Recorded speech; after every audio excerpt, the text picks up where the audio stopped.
ওকে,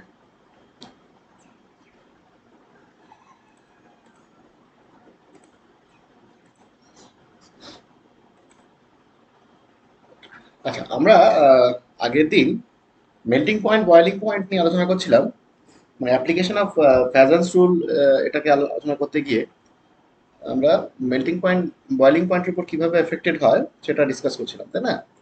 আচ্ছা, আজকে যেটা করব সেটা হচ্ছে যে সলিউবিলিটি। হ্যাঁ, সলিউবিলিটির উপরে কিভাবে এফেক্টেড হয়, মানে ফ্যাজান্স রুলের অ্যাপ্লিকেশন অন সলিউবিলিটি।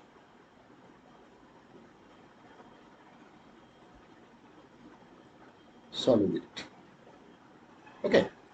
তো সলিউবিলিটি যদি নিয়ে আলোচনা করতে হয়, তাহলে আমরা আমরা কি জানি নর্মালি সলিউবিলিটির যে কনসেপ্ট, যেটা আমরা ছোটবেলা থেকে পড়ে আসছি, সেটা কি না, লাইক ডিজলভস লাইক, এরকম একটা কথা আমরা জানি যে লাইক ডিজলভস লাইক।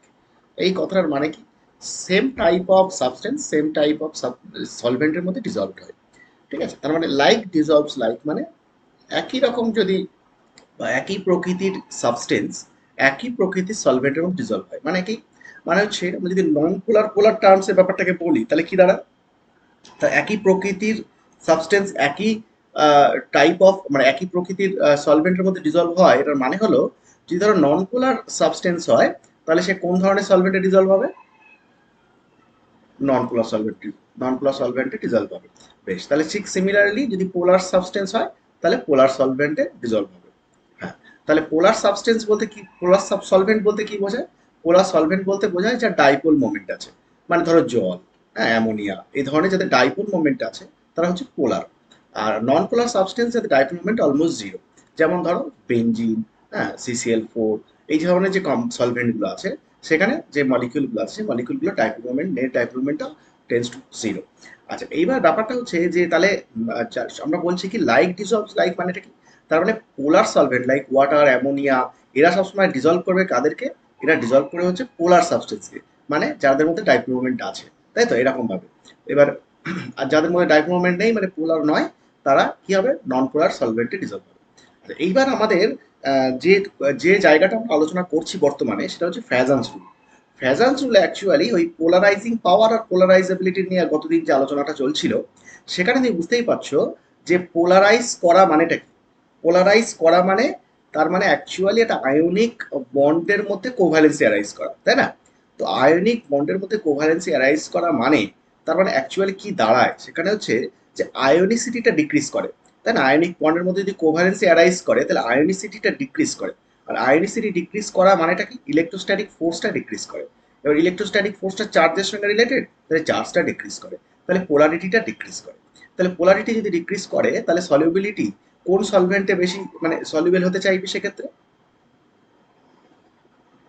নন পোলার সলভেন্টে। তার মানে অ্যাকচুয়ালি যেটা হচ্ছে সেটা হচ্ছে এখান থেকে বলা যায় যে যত সাবস্টেন্সের পোলারিটি বা আয়োনিসিটি ডিক্রিজ করবে, তত সে নন পোলার সাবস্টেন্সে ডিজলভ হওয়ার প্রবণতা দেখাবে।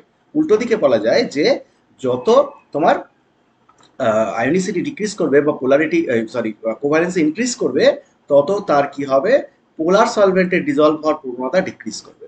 ঠিক আছে, পোলার সলভেন্টে ডিজলভ হতে চাইবে না। তো আমরা এর ট্রেন্ডগুলো আমরা আলোচনা মানে ট্রেন্ডগুলো আমরা বার করতে পারি যে কার কোভালেন্সি বেশি, কার আয়োনিসিটি বেশি, সেটা আগের দিন আমরা ডিসকাস করছিলাম।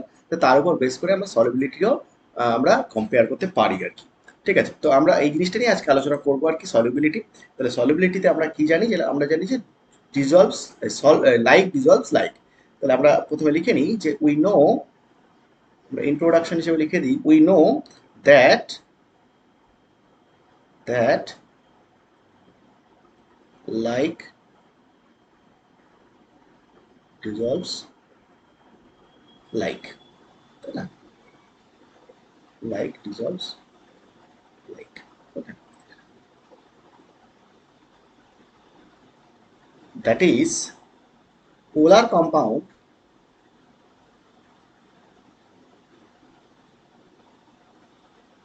polar compound dissolves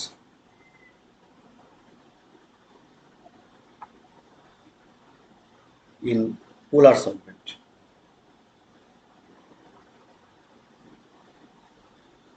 dissolves in polar solvent, while while non-polar solvent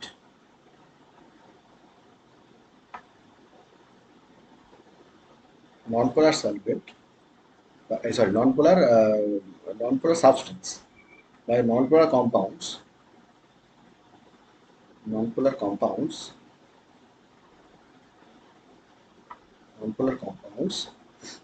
dissolve in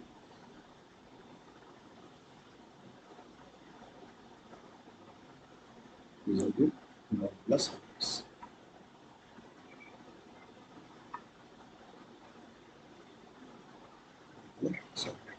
ঠিক আছে, এইটা হচ্ছে আমাদের প্রাথমিক কথা যে পোলার কম্পাউন্ডস পোলার সলভেন্টে ডিজলভ হবে আর নন পোলার কম্পাউন্ডস নন পোলার সলভেন্টে ডিজলভ হবে। এবার উইথ ইনক্রিজ ইন কোভ্যালেন্সি কি হবে তাহলে? With increase in covalency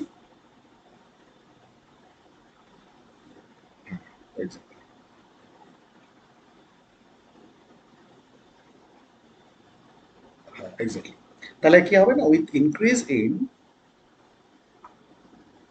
covalency the solubility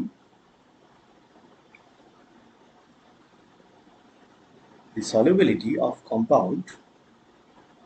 the compound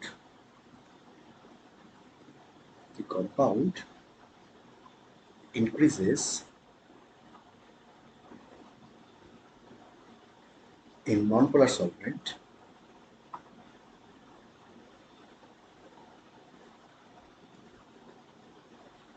solvent and increases in polar solvents. Okay,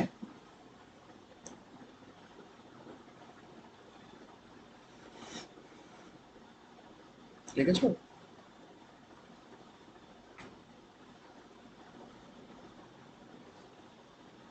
আচ্ছা, এবার এক্সাম্পল যদি আমরা এটা এক্সাম্পল একটা করি তাহলে কি দেখা যাক কিরকম ভাবে এটাকে আমরা ব্যবহার করতে পারছি। ধরো মনে করো silver chloride, silver chloride, silver bromide and silver hydride. তাহলে সিলভারের যে হ্যালাইডগুলো আমরা লিখলাম, তাহলে সেখানে আমরা যদি এর আলটিমেটলি সলিবিলিটি চেক করতে চাই তাহলে আমাদের কি কি চেক করতে হবে ফার্স্টে?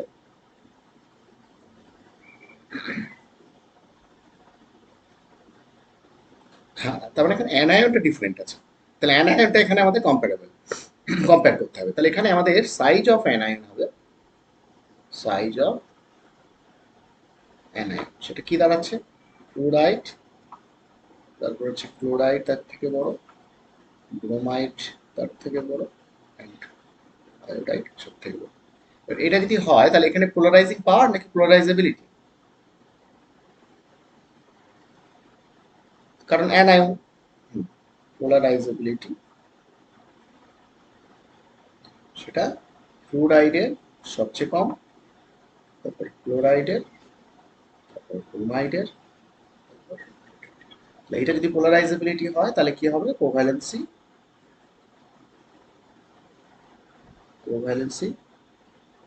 ইন দি কম্পাউন্ড সেটা কি হবে? এজিএফ। আচ্ছা, কোভ্যালেন্সি সবচেয়ে কম হবে তাহলে কোথায়? এজিএফ এ, তাই না? ঠিক কি না?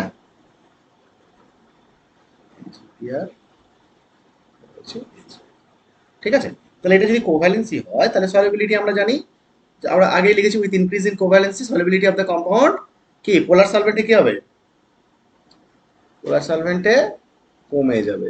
তাহলে আমরা পোলার সলভেন্টটাকে বেশিরভাগ ক্ষেত্রে ইউজ করবো, তাই জন্য আমরা পোলার সলভেন্টের ট্রেনটাই লিখবো। তুমি উল্টোটাও লিখতে পারো, সলিবিলিটি ইন পোলার সলভেন্ট, এটা আমাকে উল্লেখ করতে হচ্ছে কারণ সব নন পোলার হলে আবার উল্টো হয়ে যাবে। সলিবিলিটি ইন পোলার সলভেন্ট তাহলে কি হবে? যেহেতু কোভ্যালেন্সি কম যার, তার পোলার সলভেন্টে সলিবিলিটি কি বেশি, AgCl, AgBr।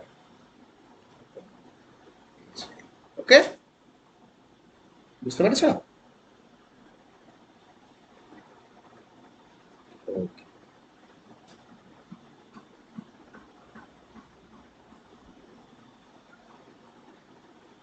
আচ্ছা, তাহলে এখানে খুব সহজ সহজ কোশ্চেন আসে। হ্যাঁ, প্রিভিয়াস ইয়ারে যে কোশ্চেনগুলো এসছে খুব সহজ সহজ, তুমি দেখো এই ধরনের কোশ্চেন এসছে। বলছে যে এলআইসিএল is soluble in pyridine, but NaCl is not. NaCl and KCl is not.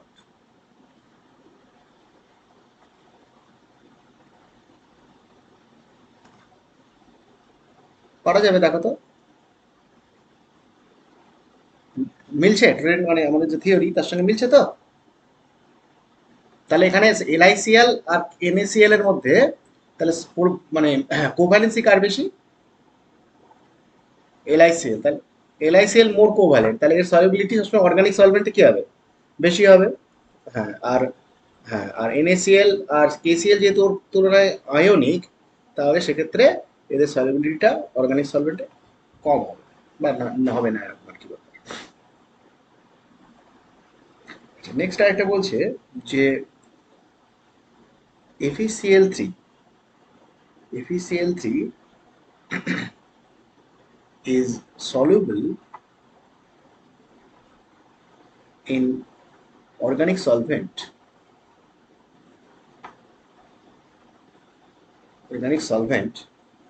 while AlCl3 not. AlCl3 not. Okay, বুঝেছো? যেখানে সাইজ অফ Fe বলা আছে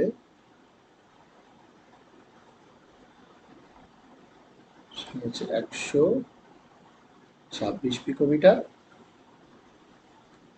এল বলা আছে 143 পিকোমিটার। পারবে? কি করে পারবে বলো? হ্যাঁ, exactly.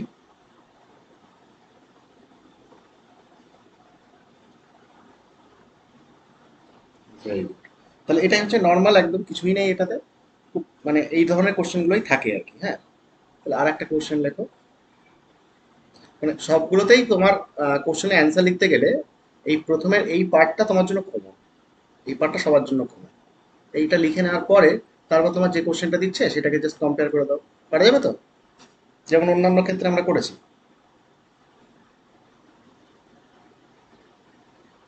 Ki is soluble in alcohol,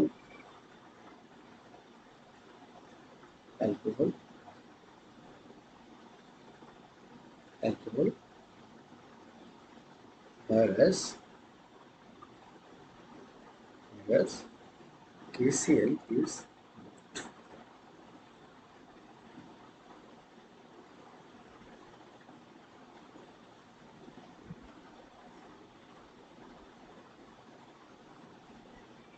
more.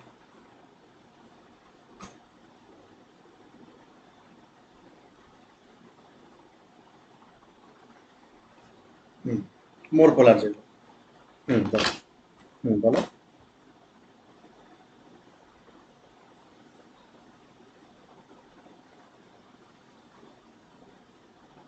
Organic solvent বা লেস পোলার সলভেন্ট, তাই তো? অ্যালকোহল হচ্ছে পোলার but less polar.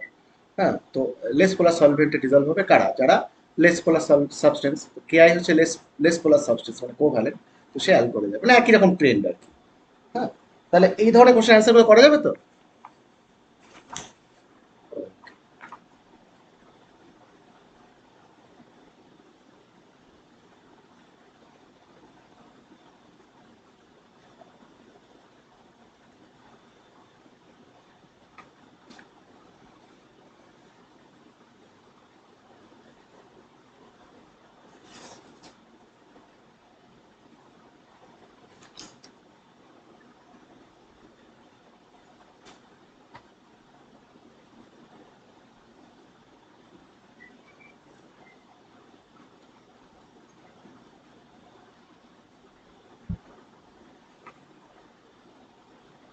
Solubility of HgX2, যেখানে এক্স হচ্ছে Cl, Br and I, decreases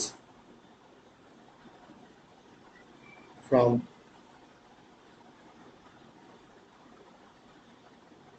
chloride to iodide.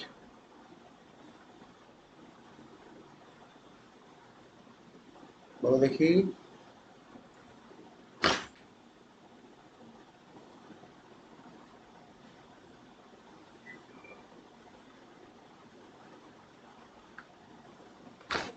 বলো।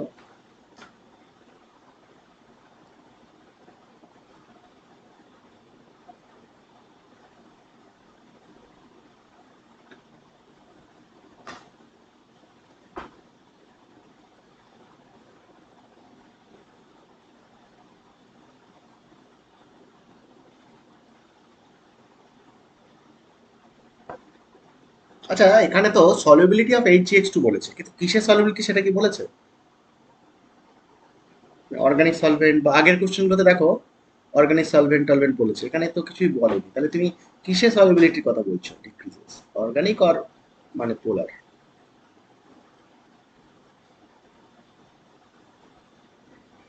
পোলার, পোলারটা। হ্যাঁ, তাহলে পোলার তুমি কনসিডার করছো, তাহলে কেন পোলারটা কনসিডার করছো? মানে ব্যাপারটা ডিক্রিজেস নয়, মানে ব্যাপারটা হচ্ছে এরকম ভাবে ভাববে, যখন কিছু উল্লেখ করবে না, ঠিক আছে? ধরো বললো সলিউবিলিটি চেয়ে, যেমন এই কোশ্চেনটা সলিউবিলিটি বলো অর্ডার, অনেক কোশ্চেন এরকম দেবে যেখানে মানে সলিউবিলিটি কিসে বলবে না। যদি কিছু না বলে থাকে কোথাও, তাহলে সবসময় মনে করবে সেটা জল, ঠিক আছে, বা পোলার সলভেন্ট। মনে থাকবে। কিছু না বলা থাকলে, কিছু যদি না বলা থাকে, সলিউবিলিটি চেক করো, সলিউবিলিটি অর্ডার বলো। সলিউবিলিটি অর্ডার বলো মানে তোমার একটা কোশ্চেন চিহ্ন হয়ে যাচ্ছে, কিসের সলিউবিলিটি, জল নাকি বেনজিন, মানে পোলার নাকি নন পোলার। এই কোশ্চেনটা অ্যারাইজ যেন না করে।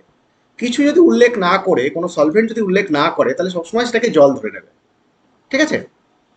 ওকে, মনে থাকবে। তাহলে এখানে আমাদের solubility of HgX2 decreases from chloride to iodide কিসে, এটা আমাদের জলটা উজ্জ্ব আছে, মানে জলটা এখানে উল্লেখ করেনি, কিন্তু তোমাকে বুঝে নিতে হবে সলিউবিলিটি অফ HgX2 যদি এখন ডিক্রিজেস না বলে দিত, বলে compare thee solubility of HgX2 এরকম যদি বলতো, তাহলে তুমি কি বলতে? কি সলভেন্ট হতে?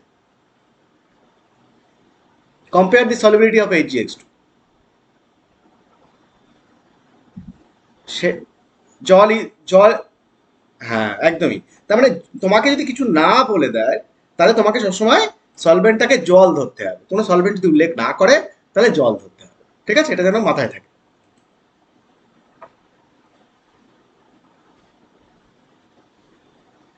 তাহলে এটা এটা মিলছে তো থিওরির সঙ্গে? HgX2টা ডিক্রিজ করবে তো? ওকে।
বলো, এটা কি বলছে কোশ্চেনে, লিখে নাও আগে।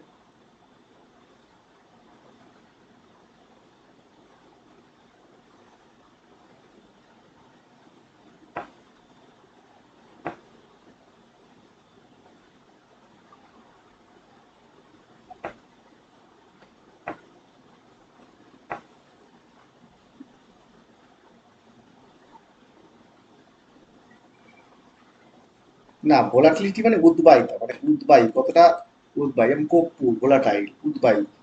হ্যাঁ, উদ্বায়ী সহজে উড়ে যায় যেগুলো, সেগুলো হচ্ছে ভোলাটিলিটি। নর্মালি তুমি বয়লিং পয়েন্টে না, নর্মালি তুমি অ্যাটমসফিয়ারে রাখো, ও আস্তে আস্তে পোলারাইজ করে যাবে, উড়ে যাবে। হ্যাঁ, বয়লিং পয়েন্ট কম হবে অবশ্যই, বয়লিং পয়েন্ট তো অবশ্যই কম হবে।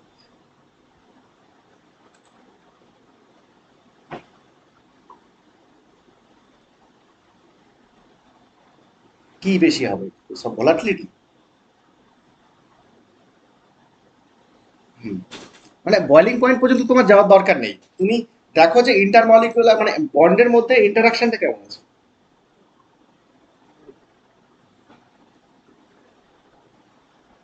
মানে বয়লিং পয়েন্ট আর, হ্যাঁ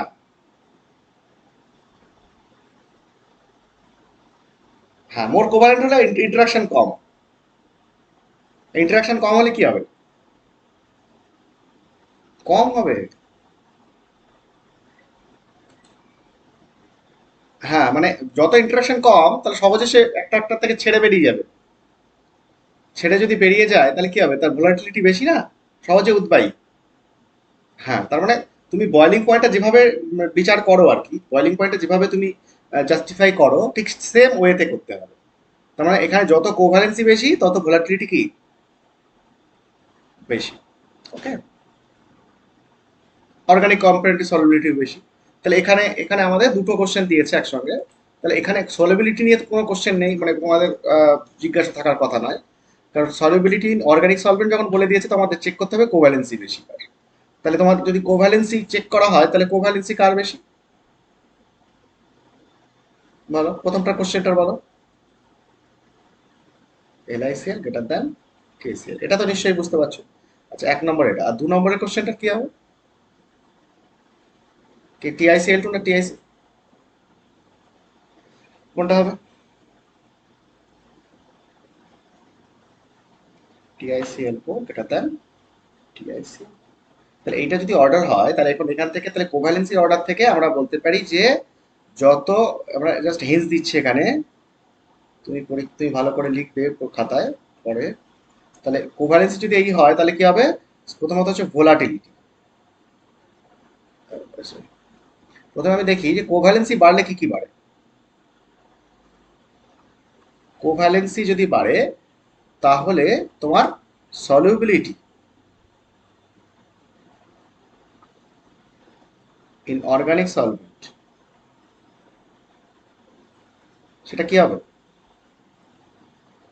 ইনক্রিজ করবে। হ্যাঁ, বাড়বে। তাহলে সলিউবিলিটি, তাহলে কি দাঁড়াচ্ছে? সলিউবিলিটি সেক্ষেত্রে দাঁড়াচ্ছে হচ্ছে এলআইসিএল গ্রেটার দেন কেসিএল। আর একটা কথা দাঁড়াচ্ছে টিআইসিএল ফোর গ্রেটার দেন টিআইসিএল টু। আচ্ছা, এটা একটা গেলে সলিউবিলিটি, নিজে একটা অ্যান্সার। আর একটা হচ্ছে ভোলাটিলিটি। কোভ্যালেন্সি যত বাড়বে, তত ইন্টারমলিকুলার ইন্টারাকশন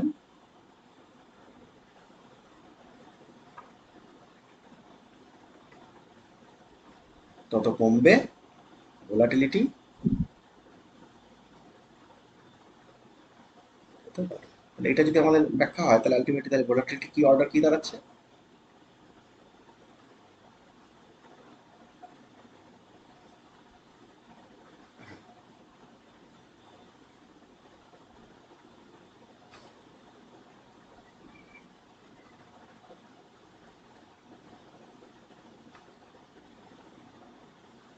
যত কোভ্যালেন্ট তত ভোলাটাইল, তাই না? এটা হবে তো।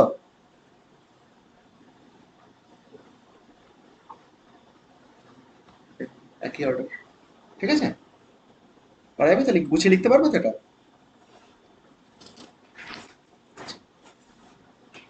হ্যাঁ, বলো।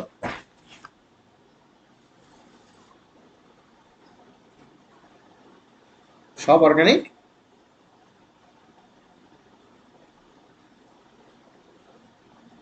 অর্গানিক কম্পাউন্ডের সলিবিলিটি ইনক্রিজ করে, মানে কোশ্চেনটা আমি বুঝতে পারলাম না।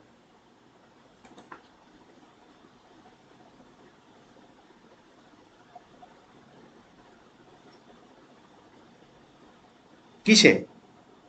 কোন সলভেন্টে?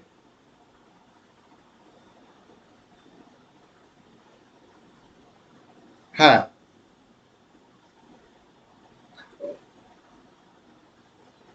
হ্যাঁ হ্যাঁ হ্যাঁ হ্যাঁ হ্যাঁ হ্যাঁ হ্যাঁ। তোমার এবার দেখো, অর্গানিক কম্পাউন্ডের মধ্যে আবার সলিবিলিটি ইনক্রিজ করবে, কিন্তু তাদের আবার রিলেটিভ সলিবিলিটি আলাদা হতে পারে। মানে ধরো তুমি তুমি কম্পেয়ার করছো যে একটা জল আর একটা ধরো বেঞ্জিন, তাহলে এবার একটা সাবস্টেন্স কোথায় সলিবল হবে, এখানে না এখানে?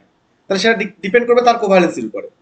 এবার এবার যেখানে ধরো মনে করো যে একটা CCl4 দিয়েছে, একটা বেঞ্জিন দিয়েছে, দুটোই কি ধরনের কম্পাউন্ড?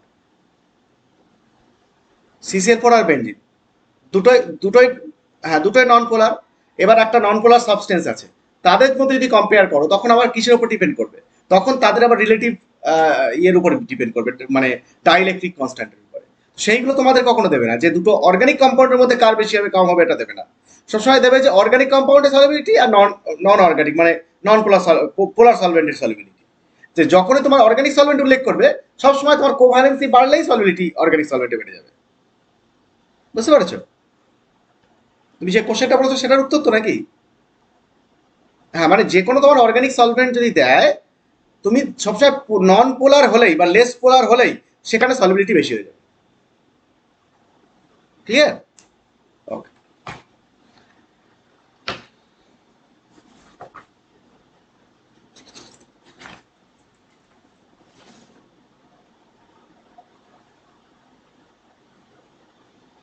তাহলে এই এই কোশ্চেনগুলো যে কটা কোশ্চেন হলো, এই কোশ্চেনটার উত্তর আমরা লিখে পাঠাবে, ঠিক আছে? কোশ্চেন উত্তরগুলো গুছিয়ে লিখে এক জায়গায় পরপর আমাকে পাঠাবে। হ্যাঁ হ্যাঁ, আগের দিনের গুলো।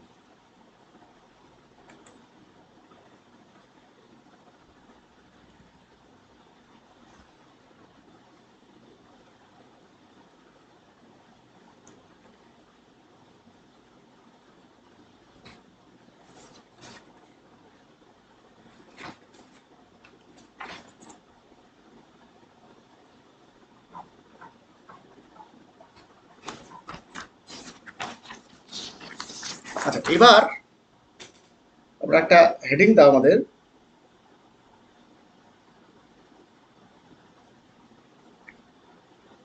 দি অ্যাট্রাকটিভ ইন্টারমলিকুলার ফোর্স।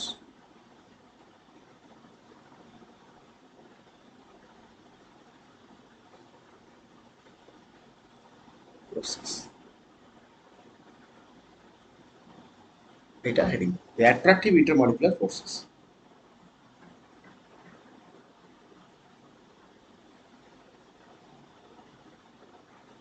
ঠিক আছে? আচ্ছা দেখো, এখানে খুব ফার্স্ট আমি কয়েকটা জিনিস আলোচনা করবো, এগুলো আমরা পরে আবার ডিটেলে করবো অন্য জায়গায়। এখানে আমাদের জাস্ট একটু লাগবে বলে আমরা একটু তাড়াতাড়ি করে পড়িয়ে দেবো। সেটা হচ্ছে, দেখো অ্যাট্রাকটিভ ইন্টারমলিকুলার ফোর্স। হ্যাঁ, এখানে কত ধরনের মলিকুলের মধ্যে যে ইন্টারাকশনটা হয়, দুটো মলিকুল যখন একে অপরকে ধরে রাখে তাদের মধ্যে একটা তো ইন্টারাকশন বল আছে, সেই ফোর্সের দরুন দুটো মলিকুল একে অপরকে ধরে রাখে। এবার এই ধরে রাখাটা যে ফোর্সের তারা ধরে রাখে, সেই ফোর্সটা কত ধরনের হয় এবং কি কি, সেইটা নিয়ে আমাদের একটু আলোচনা আর কি। তো দেখো, ডিফারেন্ট ডিফারেন্ট মলিকুলের উপর ডিপেন্ড করবে ডিফারেন্ট ডিফারেন্ট ফোর্স। তো আমরা প্রথমে যে ফোর্সের নামটা দেবো সেটা হচ্ছে কি বলা হয় ion dipole interaction. Ion dipole interaction. আচ্ছা, আয়ন ডাইপোল ইন্টারাকশনে তোমার ধরো মনে করো একটা NaF মলিকুল আছে, NaF আর একটা জল। তাহলে NaF কে যদি ভাঙা হয় তাহলে NaF কিসে ভাঙবে? Na plus F minus. তাহলে হ্যাঁ, তাহলে এটা কি তৈরি হলো? আয়ন তৈরি হলো না? এবার এই আয়নটা যেটা তৈরি হলো NaF, এরা ওই আয়ন পেয়ার হিসেবে থাকবে, আয়ন পেয়ার NaF। তো এই আয়ন পেয়ারটা এইভাবে রিপ্রেজেন্ট করা হয় Na প্লাস F মাইনাস। এইটা একটা আয়ন পেয়ার, ক্যাটায়ন এবং অ্যানায়ন। এবার যখন জলের মধ্যে থাকবে তারা তারা জলটা কি ধরনের সাবস্টেন্স? কারণ কি, তার ডাইপোল আছে। তাহলে এটা হচ্ছে ডেল প্লাস, এটা ডেল মাইনাস, এটা ডেল প্লাস, তাহলে এটা হচ্ছে পোলার, মানে ডাইপোল। তাই এবার NaF এর সঙ্গে যদি জলের ইন্টারাকশন হয় তাহলে কি হবে? আয়ন ডাইপোল ইন্টারাকশন হবে। এবারে NaF এ যদি ফ্লোরাইড সাইডটা এই সাইডে থাকে তাহলে ফ্লোরাইডের পাশে কে আসবে? হাইড্রোজেন। কারণ হাইড্রোজেন হচ্ছে টেল পজিটিভ, এটা হবে। তো এই যে ইন্টারাকশনটা হলো, এই ইন্টারাকশনটাকে আমরা কি বলবো? এই ফ্লোরাইডটা কি? আয়ন, আর এটা ডাইপোল। আচ্ছা, ঠিক একই রকম ভাবে যদি আমরা NaF এর সঙ্গে মানে সোডিয়ামের প্লাসের সঙ্গে যদি ইন্টারাকশনটা হয় তাহলে কোন দিকটা হবে? অক্সিজেন, কারণ এই দিকটা হচ্ছে নেগেটিভ। এই যে একটা ইন্টারাকশন, এটা হচ্ছে আয়ন ডাইপোল ইন্টারাকশন। তো এই যে দুই ধরনের ইন্টারাকশন তুমি দেখতে পাচ্ছ, এদেরকে বলা হয় আয়ন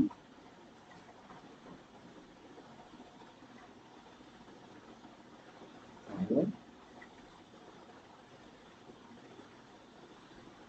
হ্যাঁ, আমি আমি বলছি যে মানে অ্যানায়ন আর ক্যাটায়ন যখন থাকবে, জাস্ট ক্যাটায়নের সঙ্গে কোন সাইডটা ইন্টারাকশন হবে আর অ্যানায়নের সঙ্গে কোন সাইডটা ইন্টারাকশন হবে, এটাই বলা হয়েছে। মানে এটা তো দুটো আয়ন, তো দুটো, একটা ক্যাটায়ন আর একটা অ্যানায়ন, যেমন আমরা হাইড্রেশন এনথালপিতে পড়েছিলাম যে ক্যাটায়নের সঙ্গে কোন পার্টটা ইন্টারাকশন হবে, অ্যানায়নের সঙ্গে। এটা আলাদাভাবে আমরা লিখতে পারতাম যে অ্যানায়নের এই যে Na+ এর সঙ্গে এইরকম ভাবে ইন্টারাক্টটা করবে, এইভাবে দেখাতে পারতাম। বুঝতে পেরেছো? এটাকেও দেখাতে পারতাম, এইভাবে দেখাতে পারতাম। আমি একসঙ্গে দেখালাম আর কি, এই সাইড আর এই সাইড। আয়নের সঙ্গে ডাইপোলের ইন্টারাকশন, আয়ন ডাইপোল ইন্টারাকশন, এইটাকে বলা হয়।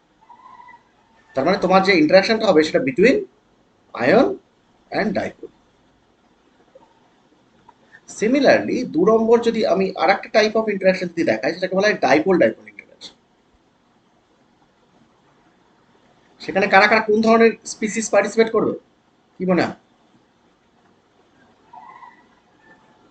হ্যাঁ, তাহলে সেখানে হ্যাঁ, সেখানে কি আয়ন ইনভলভ করবে?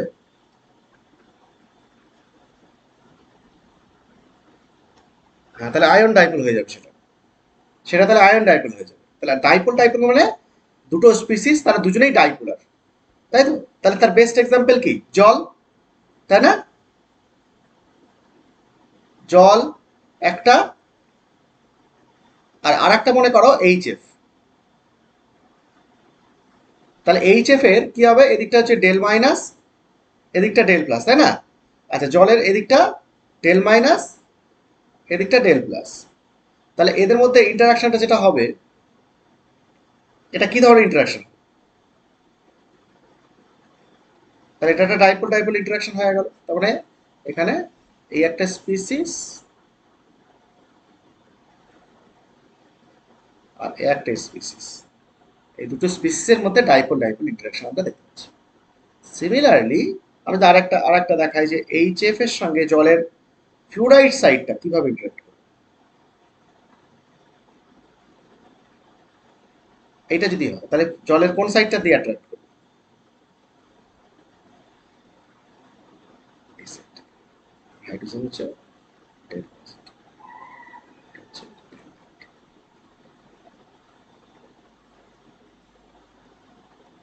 এরকম ইন্টারাকশন হবে। ঠিক আছে?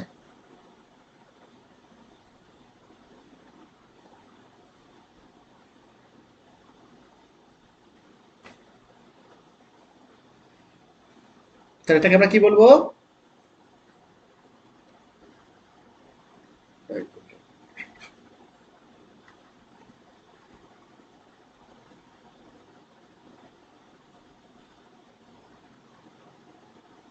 নেক্সট হচ্ছে 3 নম্বর। 3 নম্বর বলে ডাইপোল ইনডিউস ডাইপোল ইন্টারাকশন।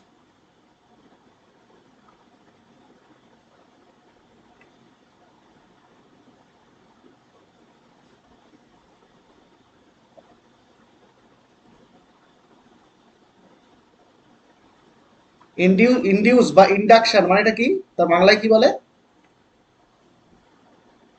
ফিজিক্সে তোমরা পড়েছো আবেশ। তাহলে আবেশ মানে তার মধ্যে কিছু ডাইপোল তৈরি করা। ইনডিউস ডাইপোল মানে কোনো একটা ডাইপোল ছিল না, কিন্তু তার মধ্যে ডাইপোল তৈরি করা, এটাকে বলা হয় আবেশিত করা বা ইনডিউস করা। আচ্ছা, এটা কখন হবে? ধরো মনে করো এইচ এফ, হ্যাঁ, এইচ এফটা কি পোলার না নন পোলার? তাহলে পোলার, কারণ এদিকে del minus del plus charge আছে। তাহলে এটা একটা ডাইপোল, তাই তো? এটা একটা ডাইপোল। এবার এর পাশে মনে করো হাইড্রোজেন আছে, তাহলে হাইড্রোজেনটা কি ডাইপোল না, মানে পোলার না নন পোলার? নন পোলার। তাহলে দেখি প্লাস চার্জ মাইনাস চার্জ লিখতে পারবো পার্মানেন্টলি? তাহলে লিখতে পারবো না। কিন্তু যখন তারপরে এটা নন পোলার, তাহলে নন পোলার যদি হয় তাহলে এর সঙ্গে ইন্টারাক্ট করার কথা আছে, কোনো ইন্টারাক্ট করবে? নর্মালি ইন্টারাক্ট করতে গেলে তো চার্জ দরকার, পার্শিয়াল চার্জ হলেও হতে হবে, তাই ইন্টারাকশন হবে এর সঙ্গে।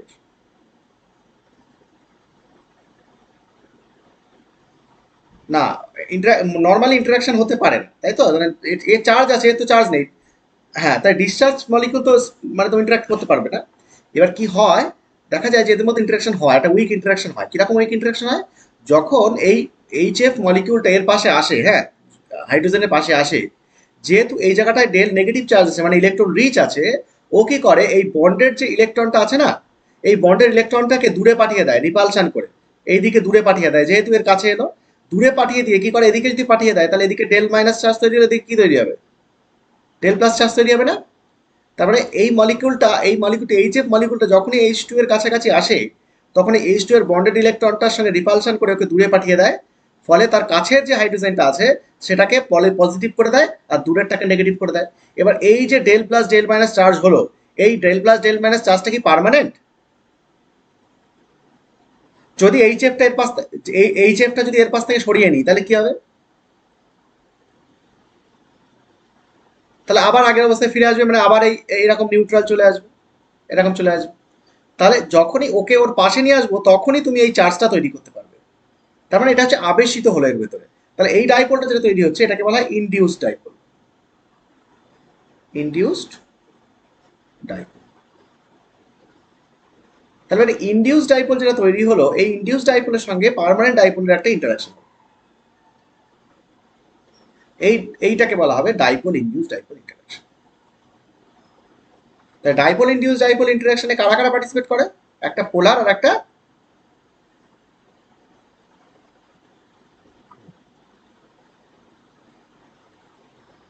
এটা একটা হলো, হ্যাঁ। এগুলো আমরা খুব ফাস্ট আলোচনা করছি, এগুলো নিয়ে আরো আলোচনা করার আছে, এগুলো আমরা আলাদা আমাদের পার্ট আছে। হ্যাঁ, উইক ফোর্স বলে একটা আলাদা পার্ট আছে তোমাদের এই সেমিস্টারেই আছে, সেখানে আমরা আবার এর ভিতরে আবার অনেক কিছু আছে, সেগুলো আমরা বলবো টলবো। এখন আমাদের যেটুকু দরকার সেটুকু আমরা একটু করে নিচ্ছি। আচ্ছা, 4 নম্বর হচ্ছে ইনডিউস ডাইপোল ইন্টারাকশন।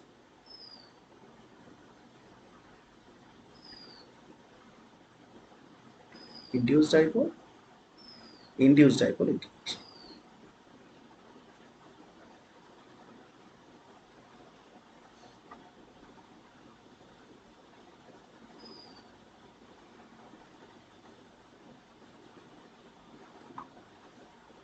ঠিক আছে।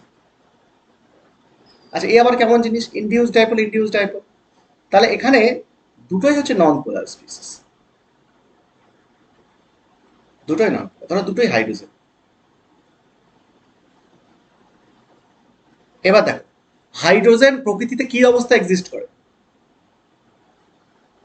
গ্যাসিয়াস, লিকুইড আর সলিড? হ্যাঁ, গ্যাসিয়াস, গ্যাসিয়াস মানে যদি গ্যাসিয়াস স্টেটে এক্সিস্ট করে তাহলে এদের মধ্যে ইন্টারমলিকুলার ইন্টারাকশনটা কেমন? Strong, weak? খুব কম। হ্যাঁ, খুব কম, কিন্তু তাদের মধ্যেও একটা এক্সিস্টেন্স, লিটল একটা ইন্টারাকশন এক্সিস্ট করে, that is induce dipole interaction. Normally যে আমরা আলোচনা করেছি তাতে করে তোমার যেটা মনে হচ্ছে সেটা হচ্ছে দুটো মলিকিউল H2H2, এদের কোথাও কোনো ডাইপোল নেই, তাহলে এদের মধ্যে ইন্টারাকশনটা কি হওয়ার কথা? জিরো, তাই তো? কোনো ইন্টারাকশন হওয়ার কথা না। কিন্তু এদের মধ্যে একটা সামান্য ইন্টারাকশন তৈরি হয়, কিরকম? হ্যাঁ, কিরকম ইন্টারাকশন তৈরি হয় সামান্য? দেখো, প্রত্যেকটার বন্ডেড ইলেকট্রন আছে, এরকম দুটো করে ইলেকট্রন আছে, বন্ডেড ইলেকট্রন, তাই তো? তা দুটো বন্ডেড ইলেকট্রন কোথায় অবস্থান করছে? দুটো হাইড্রোজেনের মিডলে।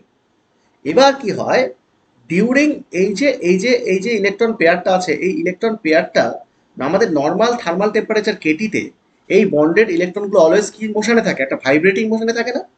তাহলে এই ইলেকট্রনগুলো বা এই বন্ডটা সবসময় দেখবে যে কোনো মলিকুলের বন্ড অলওয়েজ রুম টেম্পারেচার একটা ভাইব্রেটিং মোশনে থাকে। তো এই ভাইব্রেশনের দরুন কি হয়, এই ইলেকট্রন পেয়ারটা একবার এদিকে যায় একবার এদিকে যায়, ঠিক আছে?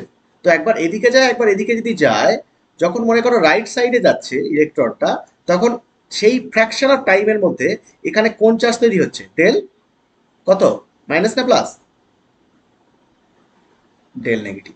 এদিকটা কি তৈরি হবে, সেই তাহলে ডেল, ডেল প্লাস। আচ্ছা, del minus del plus charge হলো। ঠিক পরের মুহূর্তে যখন ওই আরেকটা মুহূর্ত কনসিডার করবো, যখন আমি এটা এই দিকে যাবে, তখন এটা কি তৈরি হবে, এখানে ডেল প্লাস, আর এখানে কি তৈরি হবে, ডেল মাইনাস।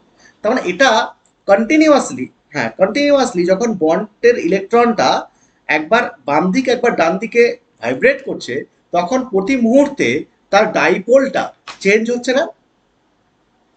তাহলে একটা বন্ড আছে, একবার এদিকে যখন ইলেকট্রন, হ্যাঁ মানে বন্ডের ইলেকট্রনটা যখন বন্ডের মধ্যে ভাইব্রেট করছে, তখন ফ্র্যাকশন অফ টাইমে ধরো তো মাইক্রো সেকেন্ডে তুমি যদি দেখো, প্রথম 1 মাইক্রো সেকেন্ড এদিকে এলো ধরো, তার মানে এদিকটা নেগেটিভ তৈরি হলো, এদিকটা পজিটিভ। আবার তার পরের মুহূর্তে এদিকে চলে এলো, তাহলে এদিকে মানে ভাইব্রেট করছে, মানে একবার এদিকে যাচ্ছে একবার এদিকে এদিকে যাচ্ছে এদিকে যাচ্ছে। তাহলে প্রতি মুহূর্তে কিন্তু একবার এদিকটা ডেল মাইনাস এদিকটা ডেল প্লাস, আবার তারপরের মুহূর্তে এদিকটা ডেল মাইনাস এদিকটা ডেল প্লাস। তাহলে কন্টিনিউয়াসলি কি হবে, তারা ভাইব্রেট করছে এবং কন্টিনিউয়াসলি তাদের দুটো হাইড্রোজেনের মাথায় ডেল মাইনাস আবার del plus, del minus del plus এই চার্জটা তৈরি হচ্ছে। তাহলে এবার যদি টোটালি বলি, অ্যাভারেজ নিই, তাহলে কি হবে, অ্যাভারেজ নিলে ওর প্রত্যেকটা হাইড্রোজেনের মাথায় নেট চার্জ কত হবে, যে কন্টিনিউয়াসলি ভাইব্রেট করে, জিরো হবে। কারণ কি, ধরো মনে করো 1 সেকেন্ডে 100 বার ভাইব্রেট করছে, তাহলে 50 বার এদিকে থাকছে 50 বার এদিকে থাকছে, তাহলে 50 বার যে যে প্রান্তটা 50 বার পজিটিভ, তার পরের মানে 50 বার সে কি নেগেটিভ। তাহলে আলটিমেটলি অ্যাভারেজ নিলে কত হচ্ছে, জিরো, জিরো।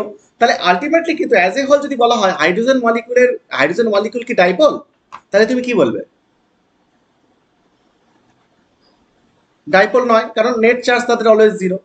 কিন্তু যদি তোমাকে বলা হয় একটা ফ্র্যাকশন অফ টাইমের জন্য তোমাকে বিচার করা হয়, ফ্র্যাকশন অফ টাইমের জন্য কোন একটা হাইড্রোজেন মলিকুলে প্রত্যেকটা হাইড্রোজেন, হাইড্রোজেন 1 হাইড্রোজেন 2, এই দুটো হাইড্রোজেনের মাথায় কি হবে, ফ্র্যাকশন অফ টাইমের জন্য কি হচ্ছে, চার্জ তৈরি হচ্ছে না? ফ্র্যাকশন অফ টাইমের জন্য চার্জ তৈরি হচ্ছে।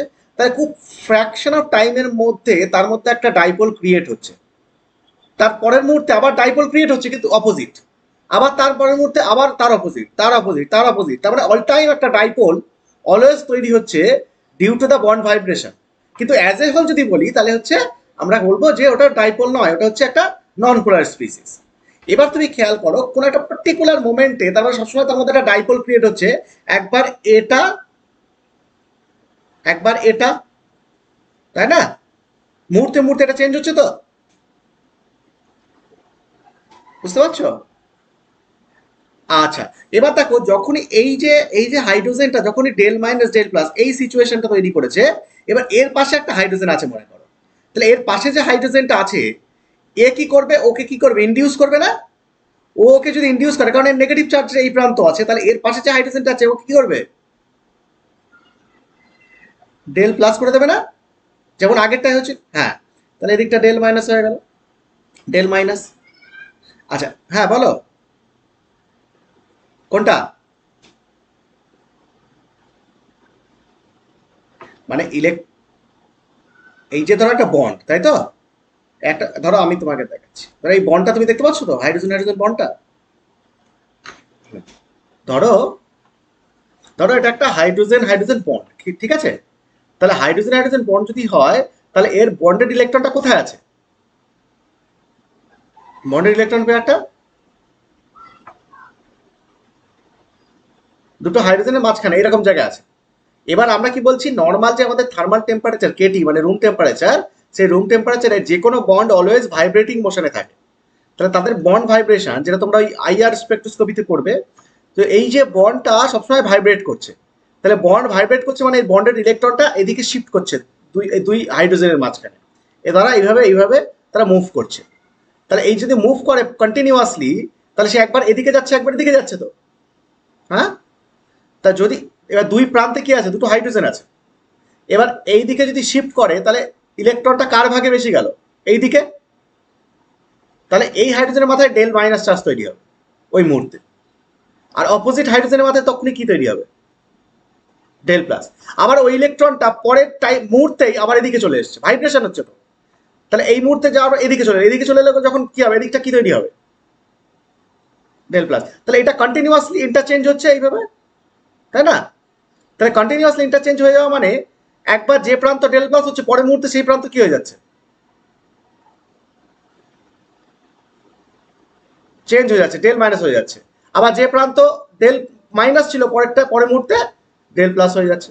তো আমরা ওই জন্য দুটো পিকচার দেখতে পাবো, একবার ডেল প্লাস ডেল মাইনাস, আবার এদিকটা হচ্ছে ডেল প্লাস ডেল মাইনাস।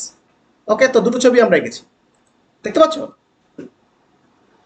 এবার দেখো, যখন মনে করো যে এই ছবিটা তুমি দেখতে পাচ্ছ ডেল প্লাস ডেল মাইনাসের এই ছবিটা, তাহলে এই হাইড্রোজেনের পাশে যখন আরেকটা হাইড্রোজেন মলিকুল আসবে, তখন এই ডাইপোলটা, এই ইনস্ট্যান্টেনিয়াস ডাইপোলটা এই পাশের পাশের হাইড্রোজেন মলিকুলকে ইনডিউস করবে কিরকম ভাবে। দেখো, এই দিকটা যদি ডেল মাইনাস থাকে, তাহলে তার পাশের হাইড্রোজেনকে কিসে আবেশিত করবে, ডেল প্লাসে না? মানে এটা বুঝতে পারছো, মানে এই ডেল মাইনাসটা এর পাশের হাইড্রোজেন মলিকুলের এই যে বন্ডেড ইলেকট্রনকে কি করবে, এদিকে শিফট করিয়ে দেবে তো, দূরে পাঠিয়ে দেবে তো। এটা বোঝা যাচ্ছে না, যাচ্ছে না? হ্যাঁ, তাহলে এই যে নেগেটিভ চার্জটা হাইড্রোজেনের মাথায় তৈরি হলো, এই নেগেটিভ চার্জটা এই বন্ডেড ইলেকট্রনকে রিপালশন করে দূরে পাঠিয়ে দেবে, যেমন এইটাতে আমরা দেখেছিলাম। তাহলে এই দূরে যখনই পাঠিয়ে দেবে, তখন এখানে ডেল প্লাস ডেল মাইনাস তৈরি হবে। তাহলে এইটাকে কি বলবো আমরা, ইনডিউস ডাইপোল তো।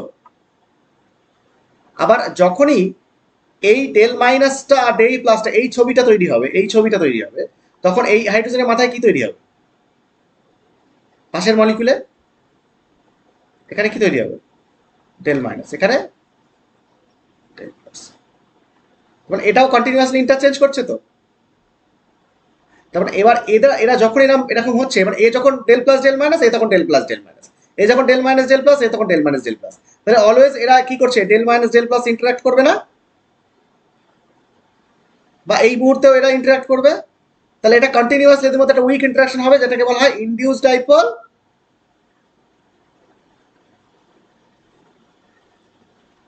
আর এটাকে বলা হবে induce dipole.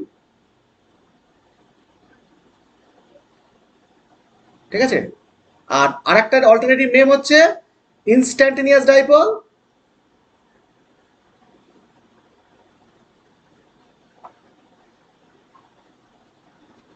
Induced dipole interaction.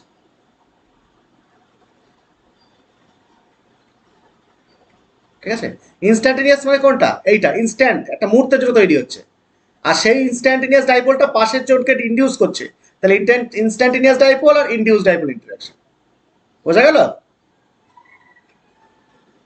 ঠিক সিমিলারলি আয়োডিন, আয়োডিন I2 কি ধরনের অবস্থায় থাকে, সলিড লিকুইড গ্যাস,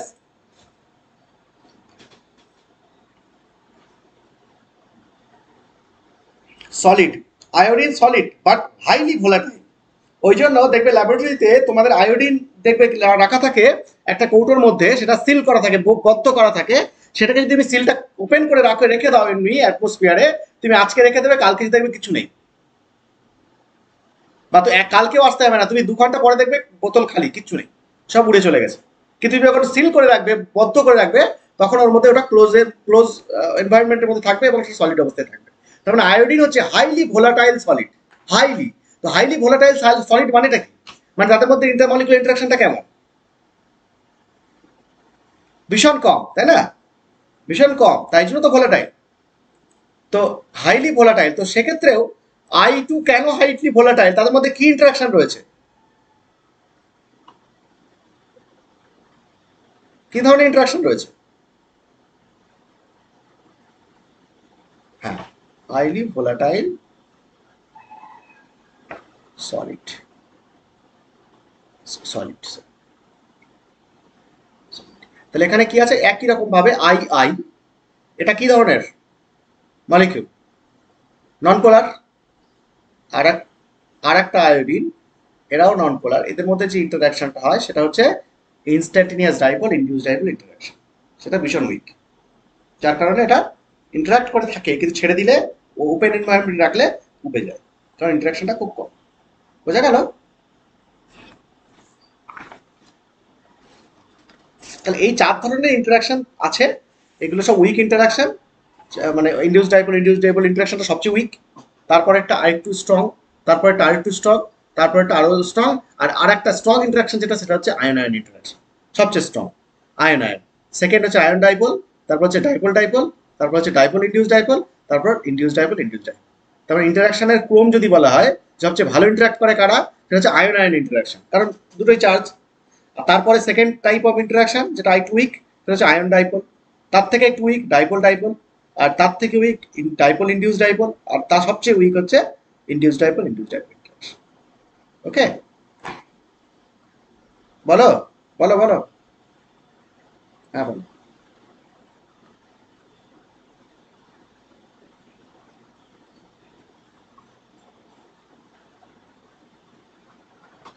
হ্যাঁ হ্যাঁ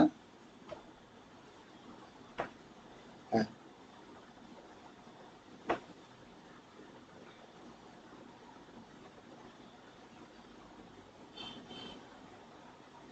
হ্যাঁ হ্যাঁ, মানে ব্যাপারটা হচ্ছে, হ্যাঁ বলছি, মানে এখানে কনসিডার করতে হবে which one is more prominent.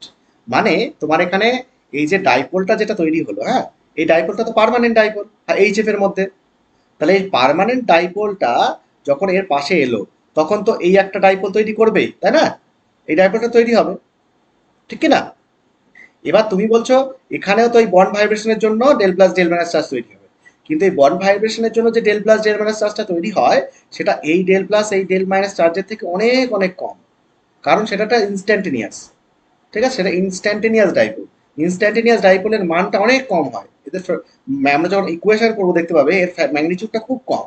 তো ম্যাগনিচিউড যদি খুব কম হয়, তার দরুন যে রিপালশনটা তৈরি হবে, সেই রিপালশনটা কি চোখে পড়ার মতো হবে?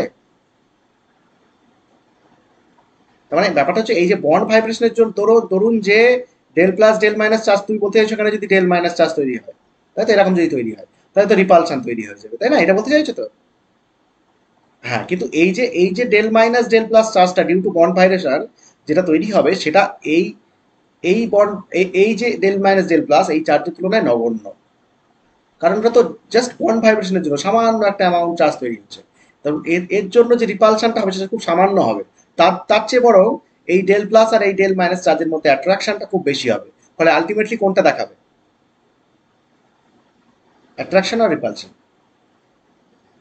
অ্যাট্রাকশন দেখাবে, যেটা হচ্ছে ডাইপোল ইনডিউস ডাইপোল ইন্টারাকশন। এইটা সেক্ষেত্রে নেগলিজিবল। ওকে।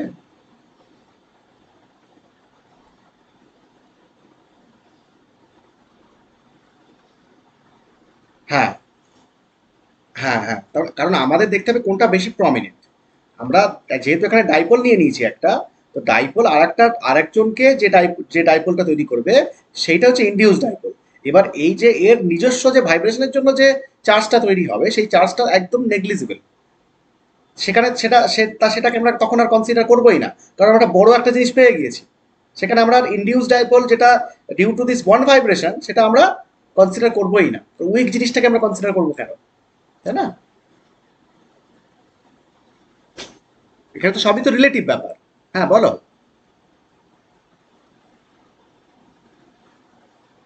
হ্যাঁ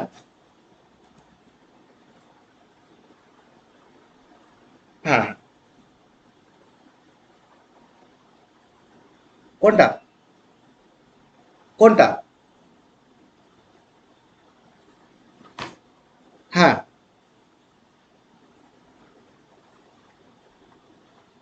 হ্যাঁ হ্যাঁ, সবগুলোই একসঙ্গে রয়েছে। হ্যাঁ, কনসিডার কেন করছি না, না কনসিডার করছি তো। ওই জন্য তো আলটিমেটলি রেজাল্টটা যেটা হয় সেটা হচ্ছে নেট একটা ইন্টারাকশন হয়। তোমার একটা দুটো মলিকুলের মধ্যে যখন ইন্টারাকশন হয়, তখন সব ফ্যাক্টরগুলো আছে। যেমন ও একটু আগে কোশ্চেন যেটা করলো, যে এইখানে কি তাহলে হাইড্রোজেনের বন্ড ভাইব্রেশনের জন্য এই ফ্লুরিনের সঙ্গে রিপালশনটা হবে না? হ্যাঁ হবে, কেন হবে না? কিন্তু ধরো মনে করো অ্যাট্রাকশনটা, ওই যে রিপালশনটা যেটা হবে, তার থেকে অ্যাট্রাকশনটা 10 টাইমস বড়। তাহলে আমি সবগুলোই থাকছে, কিন্তু মেজরলি আমি কোনটাকে ফোকাস করব, বড়টা না ছোটটা? যেটা যেটা মেজর, যেটা আমার চোখে পড়ছে। তারপরে তুমি তুমি দেখতে পাচ্ছ যেটা আমার সবচেয়ে যেটাখানে ইম্পর্টেন্ট যেখানে, সেটাকে আমি কনসিডার করবো, বাকিটা তো তার সঙ্গে আছে, সেটাকে আমি উপেক্ষা করতে পারি না। ও যেটা বলেছে যে যেমন ওই হাইড্রোজেনের মধ্যে যে বন্ড ভাইব্রেশনের জন্য মাইনাস চার্জ প্লাস চার্জ তৈরি হবে, তার জন্য ফ্লোরিনের সঙ্গে রিপালশন হবে সেম চার্জে, এটা আছে। কিন্তু সেটা এতটাই নগণ্য, সেটা কোনো এফেক্টেড হবে না, মানে কোনো দৃশ্যনীয় হবে না। এবার তুমি যেটা বলছো সেটা হচ্ছে ইনস্ট্যান্টিনিয়াস ডাইপোল যখন হচ্ছে, সেখানে তুমি বলছো সেকেন্ড হাইড্রোজেনের এটা বন্ড ভাইব্রেশনটা আমরা কনসিডার করছি না কেন? অবশ্যই করছি, কিন্তু আমরা যখন একটা একটা লজিক্যালি একটা থিওরি পড়ছি, তখন লজিকে থাকবো সবসময়। তারপরে বাইরে ওটাকে নিয়ে যদি আমি এর মধ্যে চলে আসি, তাহলে তখন কি হবে? তুমি সেখানেও বলতে পারো যে সেখানে একটা বন্ড ভাইব্রেশনের জন্য প্লাস মাইনাস চার্জ তৈরি হচ্ছে, তাহলে এখানে এরকম একটা সিচুয়েশন তুমি বলতে চাইছো যে ধরো এখানে একটা ধরো H H del plus del minus charge তৈরি হলো, তুমি বলতে চাইছো যে এখানে বন্ড ভাইব্রেশনের জন্য এখানে ডেল মাইনাস ডেল প্লাস তৈরি হতে পারতো, তাই না? এটা বলতে চাইছো তো? তাহলে তাহলে এখানে রিপালশন তৈরি হতে পারতো। হ্যাঁ, এই ফ্যাক্টরটাও আছে, এই ফ্যাক্টরটা আছে বলেই তো হাইড্রোজেন হাইড্রোজেন মলিকুলের মধ্যে রিপালশনও আছে। আমরা এখানে কি লিখেছি? ইন্টারাকশন। আমরা কি অ্যাট্রাকশন লিখেছি? ইন্টারাকশন মানেটা কি? মানে এখানে সবকিছুই আছে, অ্যাট্রাকশনও আছে, আবার রিপালশনও আছে, এই ক্ষেত্রটাও আছে, এই জিনিসটাও আছে। হ্যাঁ, ডিউ টু বন্ড ভাইব্রেশন।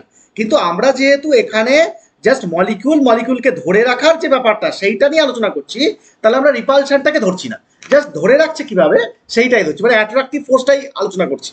তার সঙ্গে সঙ্গে ওটা তো আছেই, কিন্তু যেহেতু এইটা যখন আলোচনা করছি যে ইনডিউসড ডাইপোল, একজন আরেকজনকে ইনডিউস করছে, তো ইনডিউস করা মানেটা সেখানে আমরা শুধু এই যে ইনস্ট্যান্টেনিয়াস ডাইপোলটা তৈরি হলো, সে আর একজনকে ইনডিউস করছে, এই জিনিসটাকেই আলোচনা করছি।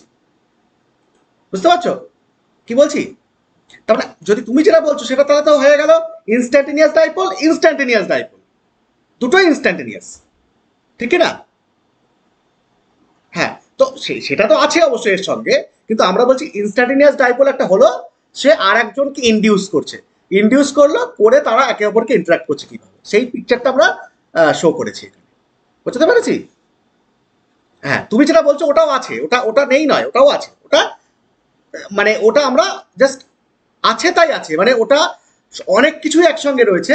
আমরা শুধুমাত্র ডাইপোল এবং মানে ইন্ডিউস ডাইপোল ইন্টারাকশনটাকে কনসিডার করছি। ওকে, আচ্ছা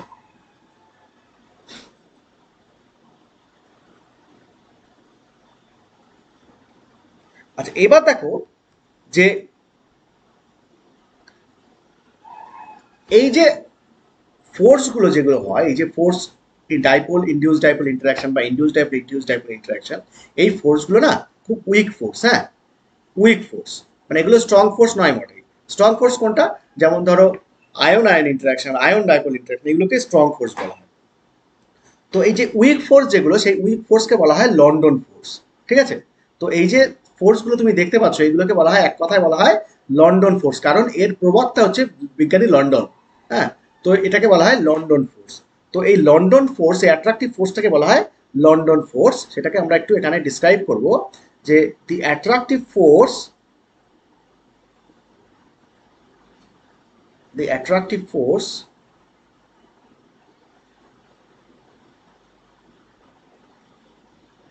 the attractive force is described as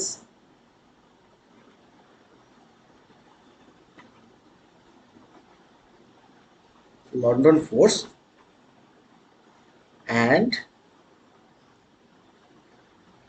it is also referred to as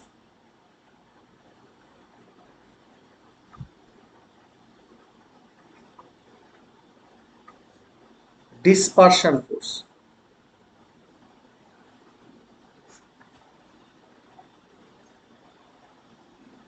Dispersion force. ওকে, দেখেছো?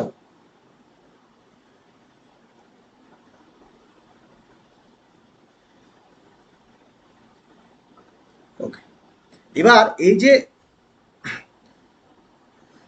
দুটো সেম কাইন্ড অফ মলিকুল, ধরো I2 এই দুটো সেম কাইন্ড অফ মলিকুলের মধ্যে যে ইন্টারাকশনটা হয়, তার একটা ইন্টারাকশন এনার্জি আছে।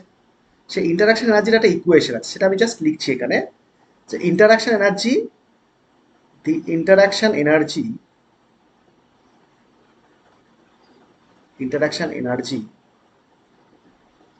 interaction energy per pair of same kind of molecule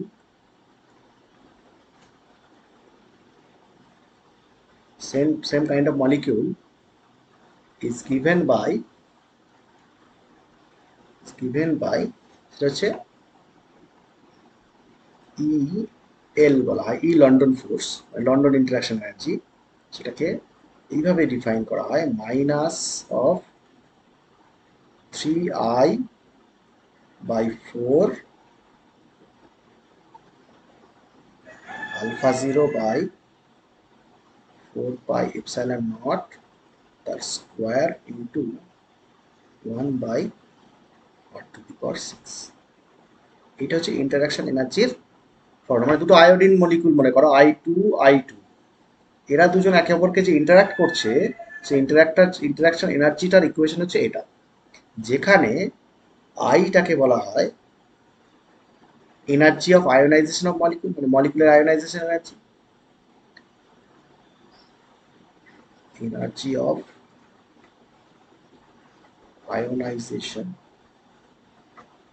of molecule, molecular ionization energy. আর আলফা হচ্ছে আলফা 0, সেটাকে বলা হয় পোলারাইজেবিলিটি বা পোলারাইজেশন, যেটাকে বলে পোলারাইজেবিলিটি, ডিস্টরশন, পোলারাইজেশন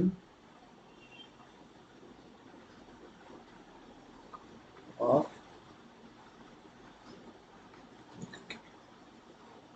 পোলারাইজেবিলিটি। মলিকুল যত পোলারাইজেবল হবে তত ইন্টারাকশন এনার্জি বাড়বে, ঠিক আছে? আর আয়োনাইজেশন এনার্জি যত বেশি হবে তত ইন্টারাকশন এনার্জি বাড়বে। ইকুয়েশন থেকে তুমি বুঝতে পারছো?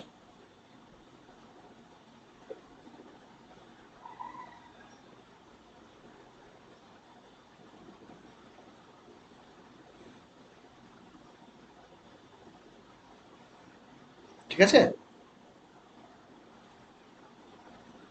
আচ্ছা, দেখো দেখো আমাদের এখানে মেনলি এই ইকুয়েশনটা লেখার উদ্দেশ্য হচ্ছে আমরা এই জায়গাটা নিয়ে ফোকাস করবো, কারণ আমরা একটু আগে ফ্যাজান্স রুল পড়েছি, তাই না? তো ফ্যাজান্স রুল পোলারাইজেবিলিটি নিয়ে কথা বলে। তো ডিস্টরশন পোলারাইজেশন মানে এই কথাটা অ্যাকচুয়ালি হচ্ছে পোলারাইজেবিলিটি অফ মলিকিউল, পোলারাইজেবিলিটি, যেটা আমরা পোলারাইজেবিলিটি নিয়ে জানি। আচ্ছা, পোলারাইজেবিলিটি কখন বাড়ে মলিকিউলের বা অ্যাটমের? পোলারাইজেবিলিটি, হ্যাঁ, তা মলিকুলের ক্ষেত্রে কি বলবো?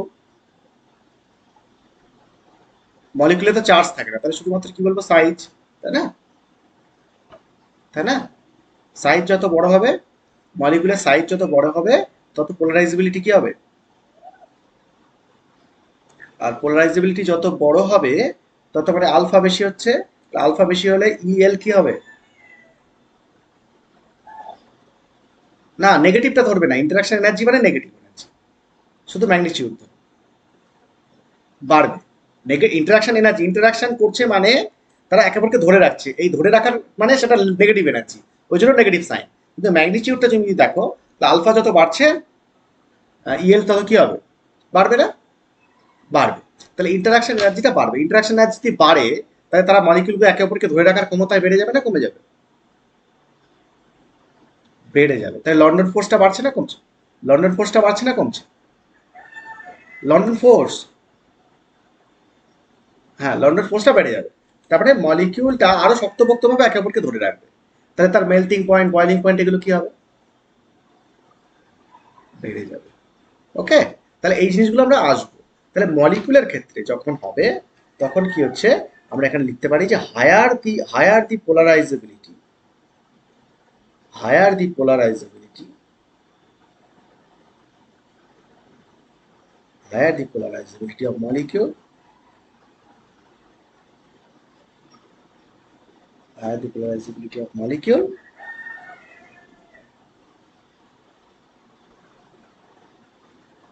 higher will be the dispersion force, dispersion force, dispersion force or London force, তাই না? যত পোলারাইজেবিলিটি বাড়বে তত ইন্টারাকশন এনার্জি বাড়বে, তাহলে লন্ডন ফোর্স বাড়বে। তাহলে এটা, এবার পোলারাইজেবিলিটি কখন বাড়বে? যত সাইজ বাড়বে না? তাই না মলিকুলার? আচ্ছা, সাইজ কখন বাড়ে? মলিকুলার ওয়েট বাড়লে না কমলে? হ্যাঁ, তার মানে অ্যাকচুয়ালি পোলারাইজেবিলিটি বাড়বে যদি মলিকুলার ওয়েট কি হয়, বাড়ে। তাহলে যত মলিকুলার ওয়েট বাড়বে তত সাইজ বাড়বে, তত পোলারাইজেবিলিটি বাড়বে, তত কি হবে, ইন্টারাকশন বাড়বে মানে ডিসপারশন বাড়বে, তাই না? বুঝতে পেরেছো? তাহলে the polarizability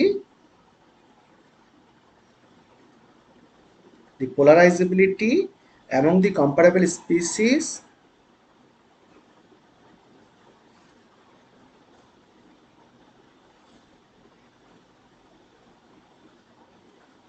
among the comparable species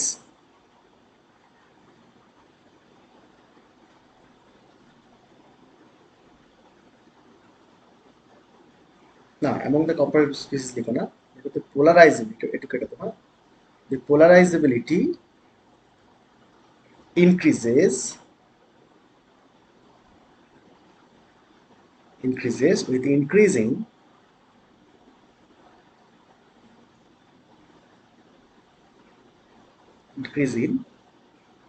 molecular weight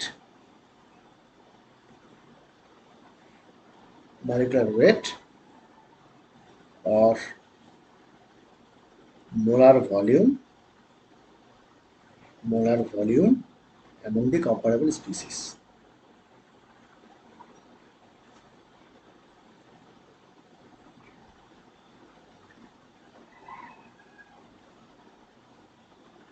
Among the comparable species like I2, Br2, Cl2, F2, তারপর ধরো PbH4, এই ধরনের মলিকিউল যারা আছে, SnH4, germanium H4, SiH4, CH4, etcetera. ঠিক আছে?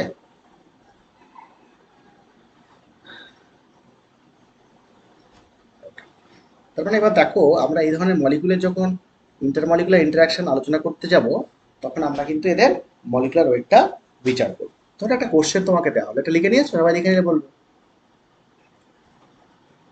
আচ্ছা, তাহলে ধরো তো এই কোশ্চেনটা তোমাদের দিয়েছে, হ্যাঁ, ধরো মনে করো বললো BF boiling point,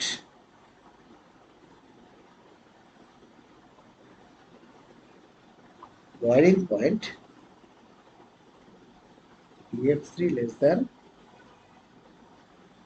BAB3, explain। কি বলবো বলো? এই ধরনের মলিকিউল যদি দেয়, মলিকুলার স্পিসিস, কোভালেন্ট মলিকিউল, এদের যদি বয়লিং পয়েন্ট বলে, তাহলে কি বলবো? এখানে কি ফ্যাজান্স রুল আমরা অ্যাপ্লাই করতে পারবো? এখানে কি ক্যাটায়ন অ্যানায়ন আছে? এটা তো কোভালেন্ট মলিকিউল, BF3 তো কোভালেন্ট, তাহলে BF3 কোভালেন্ট মানে কি এরকম, তো এখানে তুমি ক্যাটায়ন অ্যানায়ন তো পাবে না। তাহলে ক্যাটায়ন অ্যানায়ন যদি না পাও, তাহলে কি ফ্যাজান্স রুল এখানে অ্যাপ্লিকেবল? তাহলে তাহলে এখানে লিখে রাখো, মানে এই ধরনের কোশ্চেনে লিখে রাখো এখানে যে Fajans rule not applicable, here Fajans rule is not. তাই তো অনেক বিজ্ঞানী কি করে জানো, এটাকে এরকম ভাবে লেখে, মানে B3+, CF-, এরকম কি হয়? এটা হতে পারে না, কারণ ফ্যাজান্স রুল অ্যাপ্লাই করতে যায়, এটা হবে না। তাহলে এখানে ফ্যাজান্স রুল কিন্তু কোনোভাবে অ্যাপ্লিকেবল নয়, কারণ এগুলো কোভালেন্ট কম্পাউন্ড। তো কোভালেন্ট কম্পাউন্ডের ক্ষেত্রে ফ্যাজান্স রুল অ্যাপ্লিকেবল নয়। ফ্যাজান্স রুল কোথায় অ্যাপ্লিকেবল? আয়নিক কম্পাউন্ড যেখানে ক্যাটায়ন এবং অ্যানায়ন তৈরি হচ্ছে, সেখানে ক্যাটায়নের পোলারাইজিং পাওয়ার, অ্যানায়নের পোলারাইজেবিলিটি, তো এখানে ক্যাটায়নই নেই, অ্যানায়নই নেই, তাহলে এখানে তো ফ্যাজান্স রুল অ্যাপ্লিকেবল নয়।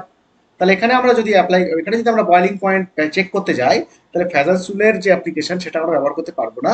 এখানে আমাদের এই ডিস্টরশন ফোর্স দিয়ে অ্যাপ্লাই করতে হবে। তাহলে আমরা কি বলতে পারি বলো? কি দিয়ে ব্যাখ্যা করবো এখানে?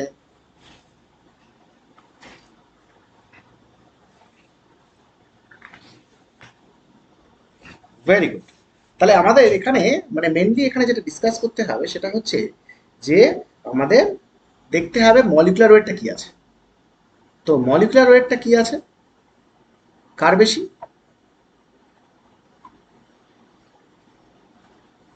BMe3 greater than BF3। আর মলিকুলার ওয়েট যত বেশি হবে তত ডিস্টরশন পোলারাইজেশন, ডিস্টরশন পোলারাইজেশন কি হবে, কি হবে?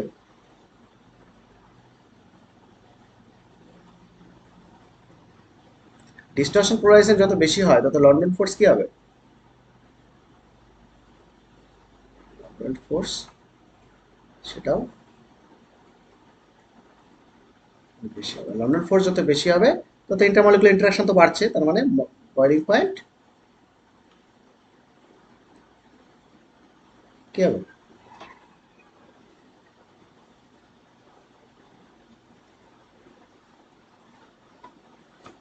বোঝা গেল? বুঝতে পেরেছো? তাহলে এই জায়গাটায় তোমাদের এইখান থেকে শুরু করে যে কোনো একটা কোশ্চেন যদি দেয়, এই ধরনের কোশ্চেন যদি দেয়, তুমি এইটা এই জায়গাটা লিখে দিতে পারবে আগে, এই জায়গাটা। হ্যাঁ, higher the polarizability of molecule, higher will be the dispersion force. The polarizability increases with increase in molecular weight of the volume. এবার এই উদাহরণগুলো আর দেওয়ার দরকার নেই, তখন এই স্পিসিস পর্যন্ত বলে ছেড়ে দেবে। মানে এখান থেকে শুরু করে এই পর্যন্ত ছেড়ে পড়বে। এবার করার পরে তারপর বলবে ইন দিস কেস, বলে যে কোশ্চেনটা দিয়েছে সেই কোশ্চেনটা, এই যে এই জায়গাটা পারা যাবে তো। হ্যাঁ, তাহলে ওইটা প্রথমে ইকুয়েশনটা একটু মুখস্থ রাখবে, যে ওখান থেকে লিখে, মানে ইকুয়েশনটা লিখে দিলে ভালো হয়, অনেকে লেখে না, ডাইরেক্ট লেখে জোড়াতালি দিয়ে, সেখানে অ্যান্সারটা ভালো হয় না। তো এখানে ঠিকঠাক ভাবে লিখবে আর কি, যে তুমি এখানে ডিস্টরশন পোলারাইজেশন বাড়লে যে তোমার লন্ডন ফোর্সটা বাড়ে, সেটা তুমি কোথায় পেলে? তাহলে সেখানে তোমাকে এই ইকুয়েশনটা তোমাকে দিয়ে দিলে পারে, তুমি পরিষ্কার তুমি বুঝিয়ে দিতে পারলে যে হ্যাঁ, ডিস্টরশন পোলারাইজেশন বাড়লে ইন্টারাকশন এনার্জি বাড়ে, ইন্টারাকশন এনার্জি বাড়লে লন্ডন ফোর্স বাড়ে। ওকে, তাহলে প্রথম পার্টটা লিখে নেবে, লিখে নেওয়ার পরে যে কোশ্চেনটা দেবে সেই কোশ্চেনটার অ্যান্সার লিখে দেবে। এইরকম ভাবে অ্যারো অ্যারো দিয়ে লিখে নেবে আগে, তারপরে তা লিখে তারপরে একটু দু লাইন লিখে দেবে। বুঝা গেল? আচ্ছা বলো তো দেখি তাহলে, NF3 ভার্সেস NMe3,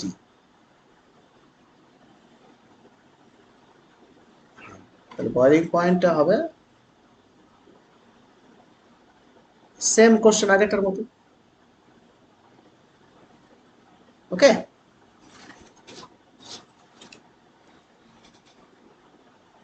বুঝতে পেরেছো সবাই? তার কোনো ডাউট নেই তো?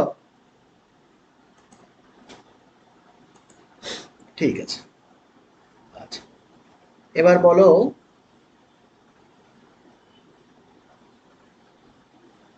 AlF3, AlCl3, AlBr3,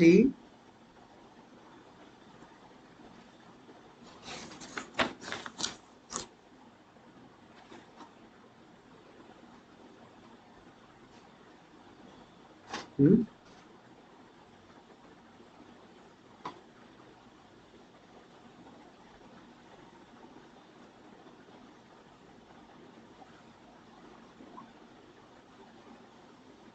দাঁড়া দাঁড়া এক মিনিট।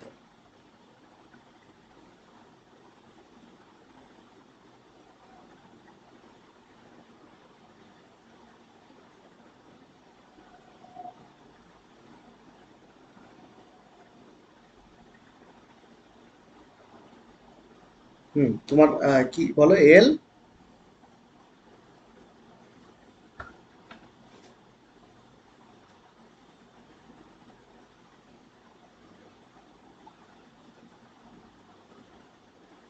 না না, এটা ইনক্রিজিং অর্ডার হবে বলছো তো? হ্যাঁ, মানে তুমি বলতে চাইছো AlI3 এর হচ্ছে বেশি হবে, তাই তো এটা বলতে চাইছো? ওকে, আচ্ছা আমি তোমাদের ডেটাটা দিই, হ্যাঁ, এটার টুইস্ট আছে কোশ্চেনটা। তাহলে তোমাদের উত্তর হচ্ছে এই ভাবে, তাই তো? এইটা বলতে চাইছো তো? ধরো মেল্টিং পয়েন্টের উত্তর দিয়েছে, ধরো মেল্টিং পয়েন্ট, তাহলে এইটা উত্তর তোমরা বলতে চাইছো, কিন্তু এর উত্তরটা আছে হচ্ছে ডেটাটা এইরকম। AlF3 হচ্ছে 1291°C, 192°C, এইটা আছে 98°C, আর এটা আছে 189°C।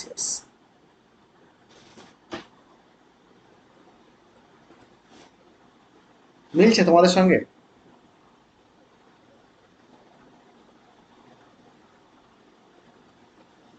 না, না, এখানে ক্যাটায়নই নেই, এটা অর্গানিক ইয়ে কোভ্যালেন্ট কম্পাউন্ড।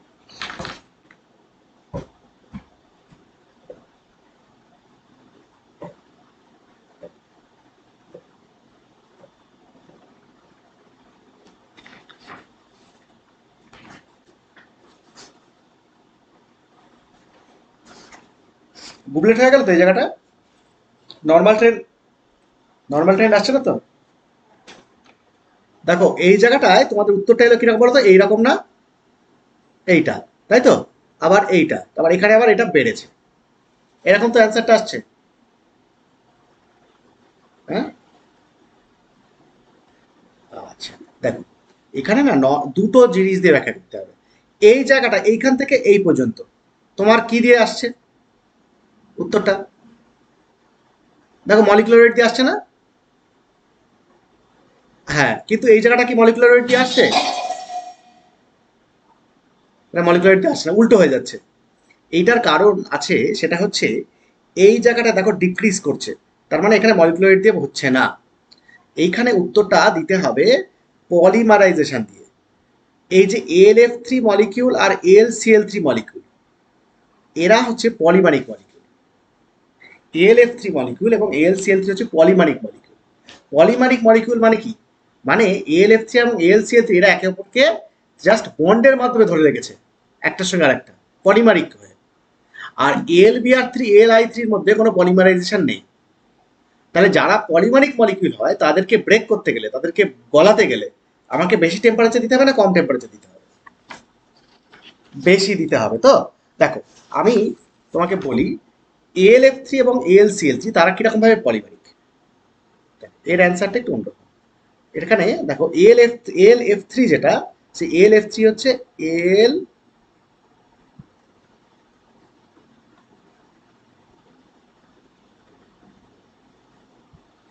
এইরকম,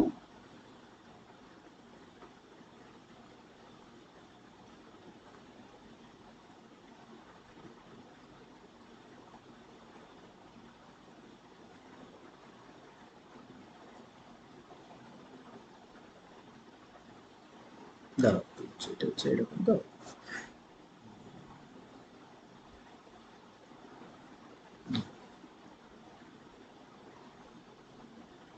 AlF3 মলিকিউল হচ্ছে AlF3 তো, AlF3, এটা, আচ্ছা, এইটা আর এইটা, আর আরেকটা এল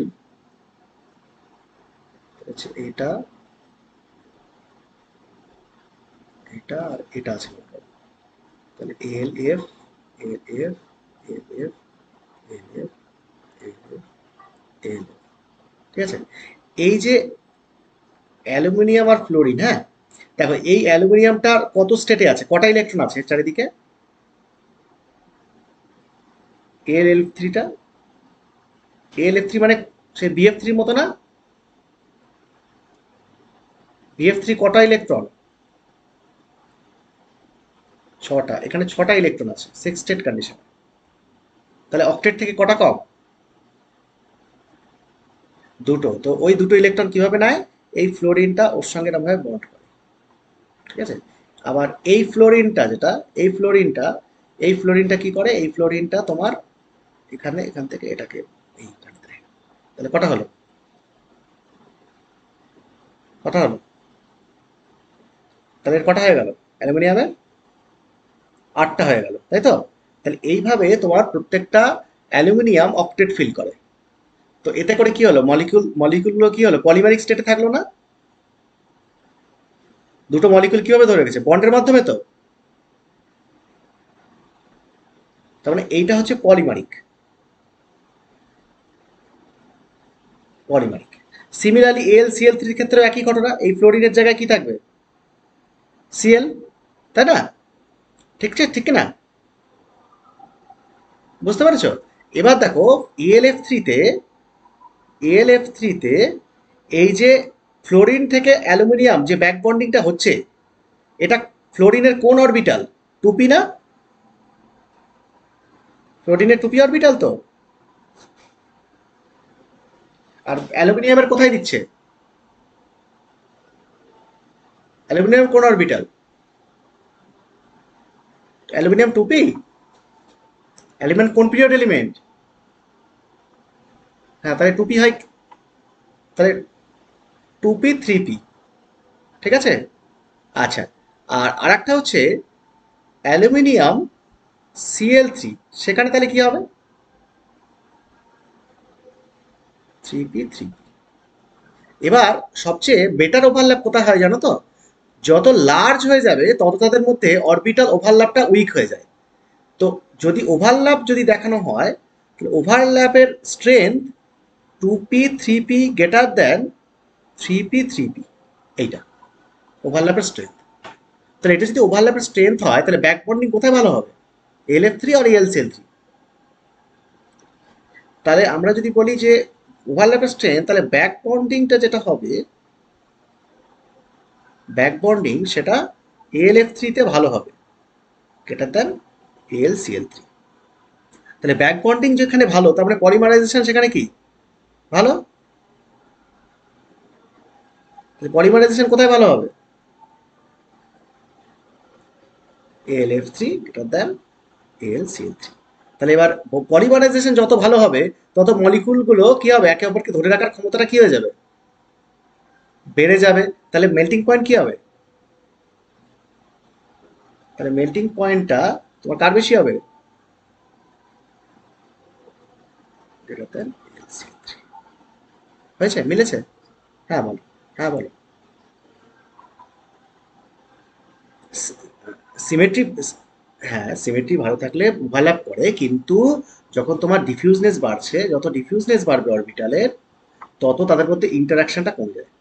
কারণ ডিফিউজনেস বাড়লে কি হয়, ডিফিউজনেস বাড়লে হচ্ছে ইলেকট্রনগুলো, ইলেকট্রন সবসময় যখন দুটো অরবিটাল ওভারল্যাপ করবে, যে দুটো অরবিটাল ওভারল্যাপ করবে সেই দুটো অরবিটাল ওভারল্যাপে সবসময় তাদের এনার্জি লেস হতে হবে। যদি হাইলি এনার্জেটিক হয়ে যায়, তারা বন্ড করতে চায় না। তো সবসময় দুটো জিনিস খেয়াল রাখতে হবে, একটা হচ্ছে সিমিলার এনার্জি তো বটেই, তার সঙ্গে সঙ্গে যদি খুব ডিফিউজ অরবিটাল হয়ে যায়, তাহলে কিন্তু ওভারল্যাপটা হয় না। বুঝতে পেরেছো? সেই জন্য সবচেয়ে ভালো ওভারল্যাপ হয় হচ্ছে টুপি টুপি, তারপর হচ্ছে টুপি থ্রি পি, আর সবচেয়ে বাজে ওভারল্যাপ হচ্ছে টুপি থ্রি ডি। আর তারপরে আর কোনো ওভারল্যাপ কনসিডার করা হয় না, তারপর ওভারল্যাপগুলোকে নেগলিজিবল ধরা হয়। তো এখানে আমরা ব্যাক বন্ডিংয়ে সবচেয়ে আমরা যেটা দেখতে পাচ্ছি, সেটা হচ্ছে টুপি থ্রি পি আর three p three p. Three p three p যে ওভারল্যাপ, এই ব্যাক বন্ডিংটা নেগলিজিবল। বুঝতে পেরেছো? তাহলে সবচেয়ে ভালো ওভারল্যাপ কোনটা হচ্ছে? টুপি টুপি। টুপি টুপি ওভারল্যাপ যখনই দেখবে, সেখানে সেখানে হচ্ছে সবচেয়ে ভালো ব্যাক বন্ডিং হয়। এগুলো আমরা ওই মানে কম্পিটিটিভ এক্সামে যেগুলো তোমাদের জ্যাম ট্যাম পরীক্ষা হয়, সেখানে এগুলো নিয়ে আলাদা ক্লাস হয় ওদের। যেমন ফিফথ সেমদের এখন চলছে ব্যাক বন্ডিং এ, প্রায় আমি 4-5টা ক্লাস নিয়েছি ব্যাক বন্ডিং এর উপরেই। সেখানে আমরা আলোচনা করি যে অ্যাকচুয়ালি কোন কোন ব্যাক বন্ডিং গুলো কখন কোনটা হবে টবে। তো সেখানে দেখো যে টুপি, টুপি টুপি ওভারল্যাপ সবসময় মনে রাখবে সবচেয়ে বেস্ট এক্সাম্পল, সবচেয়ে ভালো ব্যাক বন্ডিং করে। তারপর টুপি থ্রি পি, আর সবচেয়ে লিস্ট ওভারল্যাপ হচ্ছে টুপি থ্রি ডি। ঠিক আছে। এছাড়া বাকি যে ব্যাক বন্ডিং গুলো, সেগুলো হচ্ছে নেগলিজিবল, এটা মনে রাখবে। মানে খুব কম, ধরা হয় না অতটা। তাহলে এখানে সবচেয়ে ভালো সেখানে তাহলে কোনটা সবচেয়ে ভালো হবে? টুপি থ্রি পি আর থ্রি পি থ্রি পি। টুপি থ্রি পি। তাই জন্য টুপি থ্রি পি ওভারল্যাপের যে পলিমারাইজেশন, সেটাকে আমরা খুব বেশি পরিমাণে ধরেছি। ওই জন্য দেখছো মেল্টিং পয়েন্টের ডিফারেন্সটা দেখতে পাচ্ছ, 1291 আর এখানে কোথায় মাত্র 192। তার মানে এখানে ব্যাক বন্ডিংটা কি ধরেছি এলসিএল থ্রি ক্ষেত্রে? কিরকম? অনেক কম, নেগলিজেবল। কিন্তু এএলএফ থ্রিতে দেখো মারাত্মক ব্যাক বন্ডিং। কেন? কারণ ওই আমরা বলেছি তিনটে ব্যাক বন্ডিং খুব প্রোনাউন্সড। মানে একটা হচ্ছে টুপি টুপি, টুপি থ্রি পি, আর টুপি থ্রি ডি। এই হচ্ছে ওভারল্যাপের অর্ডার, ব্যাক বন্ডিং অর্ডার। এটা মনে রাখবে, এগুলো আমরা পড়বো পরে টরে আবার, কম্পিটিটিভ এক্সামে ক্লাস পাস হবে। সেখানে টুপি টুপি সবচেয়ে বেশি ওভারল্যাপ করে, তারপর হচ্ছে টুপি থ্রি পি, তারপর টুপি থ্রি ডি। এছাড়া বাকি যদি কোনো ওভারল্যাপ থাকে, সেগুলো হচ্ছে নেগলিজিবল। যেমন আমরা এখানে থ্রি পি দেখতে পাচ্ছি, এটা নেগলিজিবল। তাই জন্য এলসিএল থ্রি ক্ষেত্রে পলিমারাইজেশনটা খুব কম হয়, মানে স্ট্রেংথটা খুব কম হয়। আর সবচেয়ে ভালো স্ট্রেংথ হবে তাহলে কি হবে, 2p 3p যেহেতু এই তিনটের মধ্যে পড়ছে, তাহলে এর স্ট্রেংথটা অনেক বেশি হয়। ওই জন্য এদের দেখো মেল্টিং পয়েন্টের তার রিফ্লেকশন এসছে, মেল্টিং পয়েন্টটা খুব বেশি হয়েছে। আচ্ছা, তাহলে এই দুটো কোশ্চেনের অ্যান্সারটা তোমাকে পলিমারাইজেশন দিয়ে দিতে হবে। আর লাস্টে দুটো এক্সাম্পল কি দিয়ে দেবে, মলিকুলার ওয়েট দিয়ে। তাহলে প্রথম দুটো এক্সাম্পলকে তোমাকে পলিমার দিয়ে বলতে হবে পলিমারাইজেশন, আর সেকেন্ড দুটো এক্সাম্পল হচ্ছে মলিকুলার ওয়েট। তাহলে ওভারঅল অর্ডারটা তোমার এটা আসবে। ঠিক আছে, বুঝতে পেরেছো? হ্যাঁ, লিখে দেবো তো। মানে ব্যাপারটা বুঝতে পেরেছো কি না? তাহলে লেখো, লেখো ইন কেস অফ এল, পুরো জিনিসটা লিখে নিয়েছো এগুলো যা এখানে বোর্ড ওয়ার্ক হলো? হ্যাঁ, লেখো, লেখো in case of AlF3 and AlCl3, in case of AlF3 and AlCl3, in case of AlF3 and AlCl3, they possess POSSESS, they possess polymeric structures. They possess polymeric structures.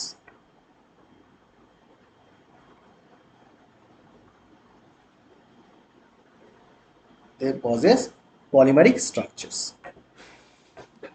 But the polymeric, but the polymerization, but the polymerization, but the polymerization of AlF3, of AlF3, polymerization of AlF3 is very, very greater than polymerization of AlCl3. Polymerization of AlCl3.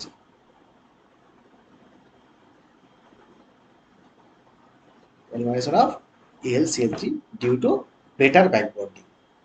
Due to better backbonding. Due to better. কোন জায়গাটা বলো? Very, very greater than the polymerization of AlCl3.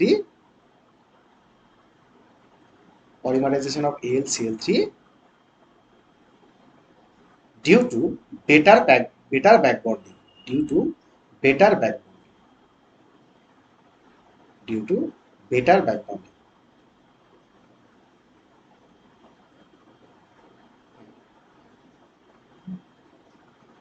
Due to better backbonding, which results, which reflects, which reflects, which reflects in their melting point, which reflects in their melting point, which reflects in their melting point. Full stop. ঠিক আছে? Full stop লেখো, higher the polymerization tendency, higher the polymerization tendency, higher the polymerization tendency, higher will be its melting point. Higher the polymerization tendency, higher will be its melting point. Higher will be its melting point. Higher will be its melting point. Higher will be its melting point. ঠিক আছে? কোন জায়গাটা বলো? Higher the polymerisation এই জায়গাটা? হ্যাঁ, higher the polymerization tendency, higher will be the melting point. লিখেছ? হ্যাঁ, ফুলস্টপে লেখো, order of melting point, order of melting point AlF3 very, very greater than AlCl3. Order of melting point AlF3 very, very greater than AlCl3. ঠিক আছে? তাহলে এবার লেখো para change করে, but in case of AlI3 and AlBr3, but in কে para change করে লেখো, but in case of AlI3 and AlBr3, AlI3 and AlBr3 comma ALI3 has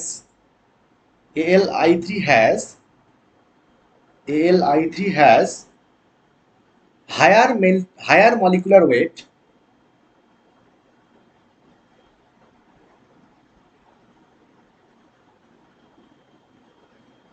আচ্ছা এরকম ভাবে লেখো but in case of ALI3 and ALBR3 বুঝতে লিখেছো তো but in case of ALI3 and ALBR3 they cannot form polymeric structure they cannot form polymeric structure they cannot form polymeric structure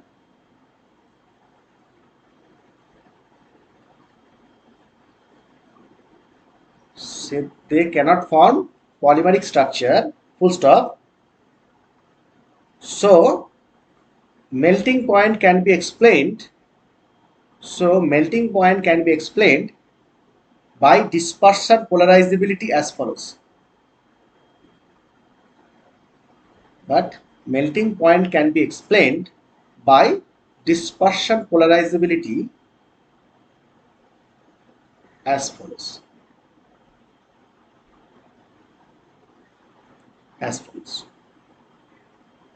full stop ঠিক আছে dispersion polarizability as follows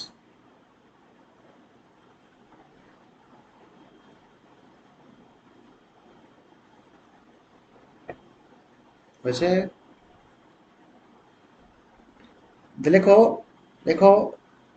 ALI3 has higher molecular weight than ALBR3 ALI3 has higher molecular weight than ALBR3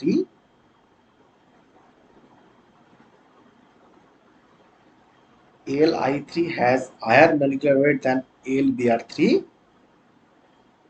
full stop as we know higher the molecular weight as we know higher the molecular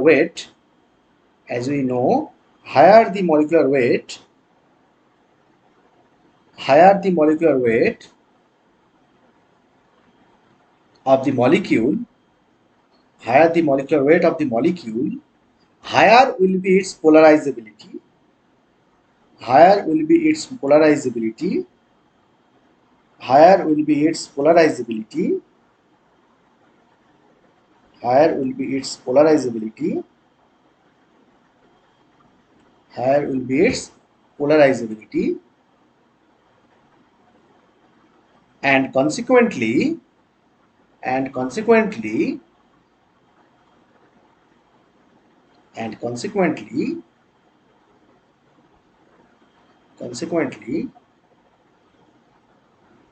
consequently বলো লিখেছো consequently higher will be the dispersion force higher will be the dispersion force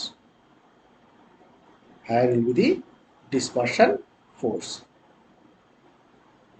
হচ্ছে full stop higher the dispersion force among the molecule higher the dispersion force among the molecule higher the dispersion force among the molecule higher will be the melting point higher the dispersion force among the molecule higher will be the melting point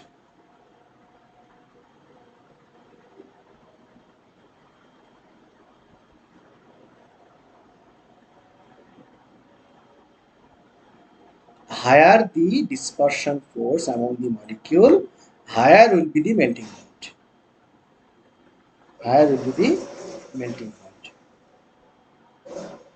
okay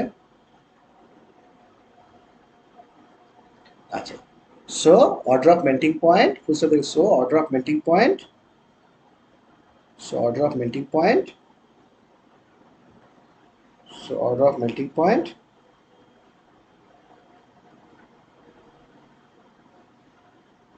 so order of melting point কি হবে ALI3 greater than ALBR3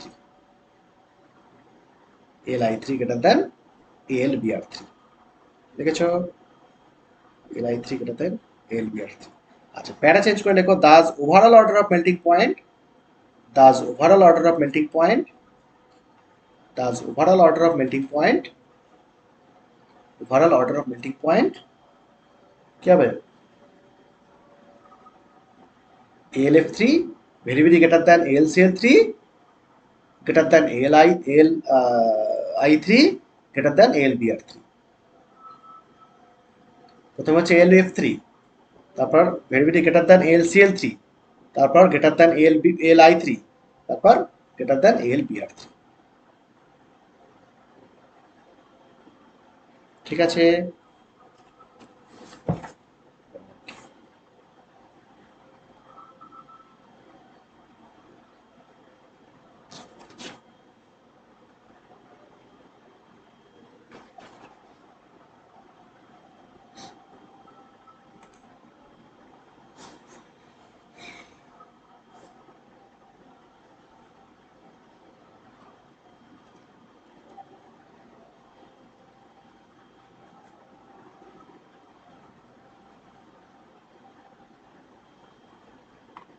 তাহলে এটা হয়ে গেল আমাদের পোলারাইজেবিলিটি, এটা একটা মাঝখানে আমরা আলোচনা করে নিলাম।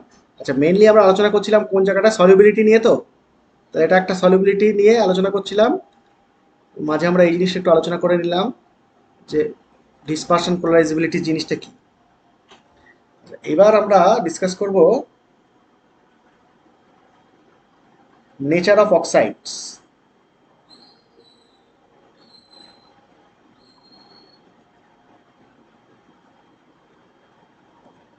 Nature of oxides.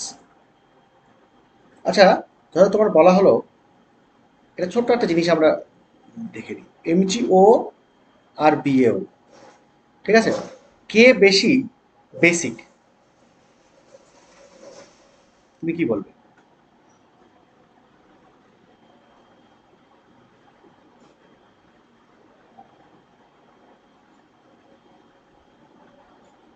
Which one is more basic?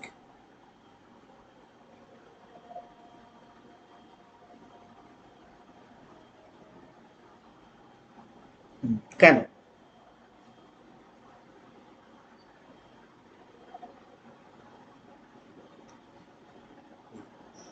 তাহলে এখানে আমরা পোলারাইজেবিলিটি দিয়ে যদি বলতে চাই ফ্যাজান্স রুল দিয়ে, তাহলে কি বলতে চাই?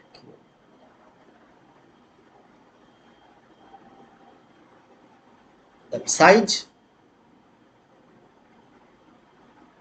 সাইজ কি আছে? mg2 plus less than ba2 plus, এটা তো ঠিক তো? তাহলে যে যার যত সাইজটা ছোট তার পোলারাইজিং পাওয়ার কি বেশি না কম?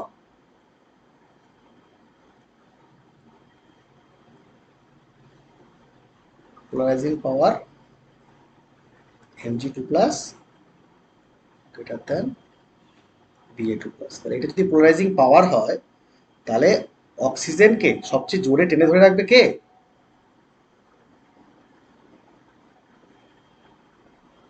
mg। তাহলে অক্সিজেন ডোনেটিং টেন্ডেন্সি,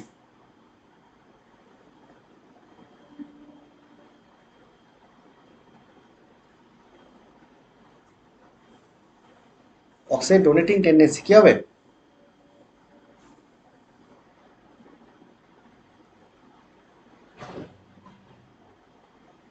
তাহলে অক্সিজেন যে ডোনেট করতে পারে তার বেসিটি কি হয়?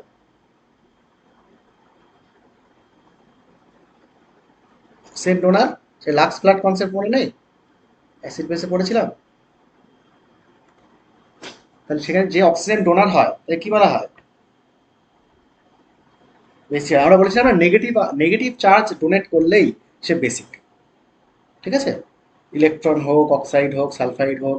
তাহলে অক্সিজেন ডোনেট করার প্রবণতা কার বেশি হচ্ছে? বিএও। তাহলে বেসিসিটি হবে কার বেশি? ঠিক আছে, তাহলে আমরা এটা পোলারাইজিং পাওয়ার দিয়ে ব্যাখ্যা করতে পারি। সিমিলারলি যদি আমরা বলি,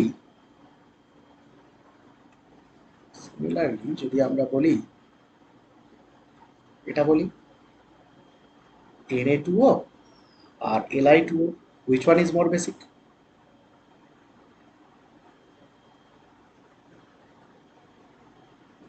কিভাবে ব্যাখ্যা করবে?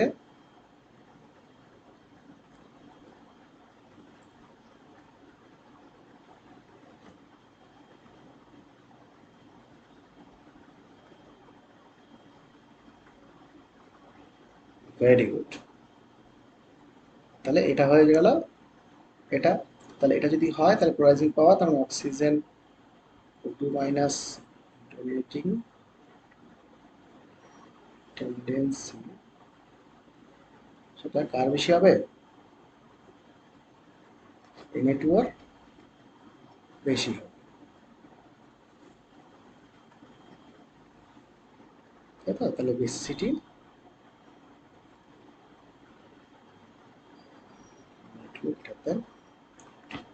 ঠিক আছে।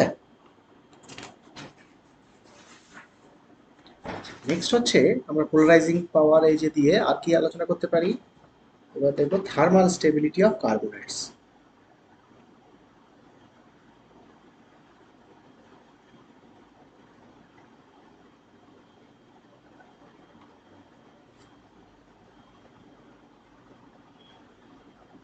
Thermal stability of carbonates. Thermal stability of carbonates, carbonate মানে কি? ধরো মনে করো MCO3, কার্বোনেট মানে এটা তো। ধরো Na2CO3 বলো, CaCO3 বলো, যাই না, কার্বোনেট মানে CO3 2 মাইনাস। এবার কার্বোনেটকে যদি তুমি একটু হিট দাও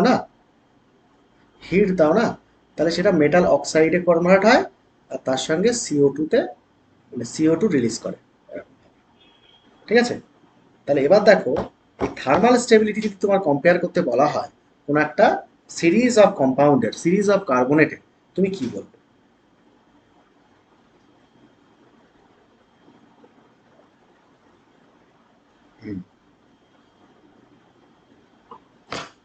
থার্মাল স্টেবিলিটি কম হবে কার ক্ষেত্রে?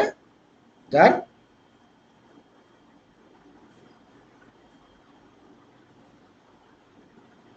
মেটাল সাইজটা ছোট হবে, থার্মাল স্টেবিলিটি কম হবে, তাই তো? ওকে, যেটা বলতে চাইছি ঠিক আছে।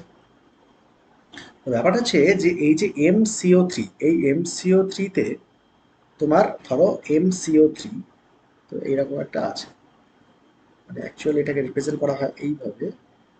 ধরো MCO3, অ্যাকচুয়ালি এটা থাকে হচ্ছে আর একটা ফর্মে। আচ্ছা আমি দেখাচ্ছি, সেটা সেটা হচ্ছে যে অ্যাকচুয়ালি দেখো এটা, এইটা সিও, MCO বলুন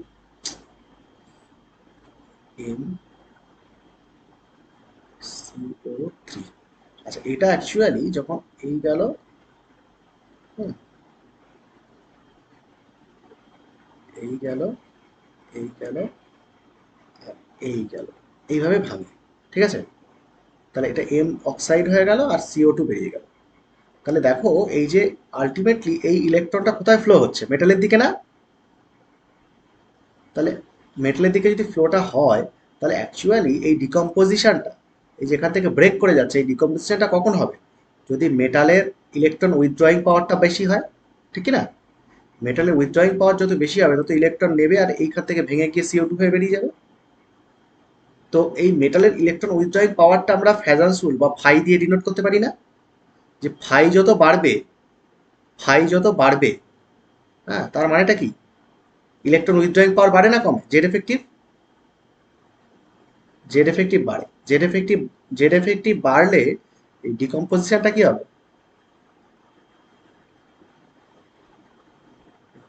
ডিকম্পোজিশন বাড়লে তাহলে থার্মাল স্টেবিলিটি কি হচ্ছে? সহজে ডিকম্পোজ করে যাচ্ছে, তাহলে স্টেবিলিটি কেমন? তাহলে থার্মাল স্টেবিলিটি কম। তার মানে অল্প টেম্পারেচার দিলেই কি হয়ে যাবে? ভেঙে যাবে না? তাই না? তাহলে অল্প টেম্পারেচার দিলেই ভেঙে যাবে। আচ্ছা ফাইটা কখন বাড়বে? ফাই মানে কি? Charge by radius. তাহলে চার্জ যত বাড়বে বা রেডিয়াস যত কমবে, এটাই তো, ঠিক কি না? তাহলে এবার দেখো আমরা এই জিনিসটার উপরে পুরো জিনিসটা দাঁড়ান করাতে পারি। আমরা একটু লিখে নিই,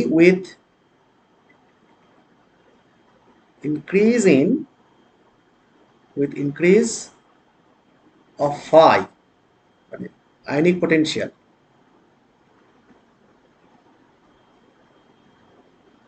with increase of phi of the metal ion thermal stability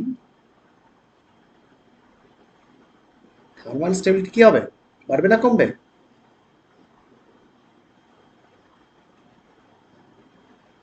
decreases. ওকে, কিভাবে ডিক্রিজ করে? Higher the phi value,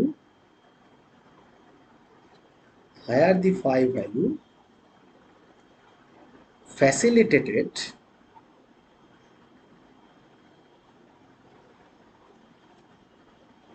the electron cloud movement, electron মানে সেটাকে ফ্যাসাইল করছে, সহজ করছে আর কি, এর মানে হচ্ছে সহজ করা, সহজ, সহজে ঘটা আর কি, জিনিসটাকে সহজ হয়ে গেল আর কি। ইলেকট্রন ক্লাউড মুভমেন্টটা সহজ হবে কখন, যদি ফাইটা বেশি হয়, বুঝতে পারছো তাই না? দেখো ফাইটা যত বেশি তত ডিলোকালাইজেশনটা বেশি, তো ডিলোকালাইজ করলে তবে তো ডিকম্পোজ হবে। তাহলে facilitated electron cloud movement towards towards the metal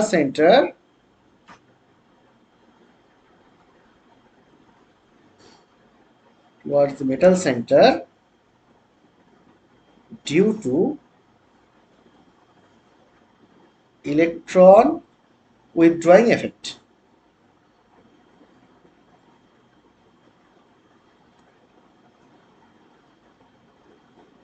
electron withdrawing, তাহলে এটা চলে গেল। তাহলে যত মুভ করবে তত কি হবে, ডিকম্পোজ করবে। সো দি মেটাল কার্বনেট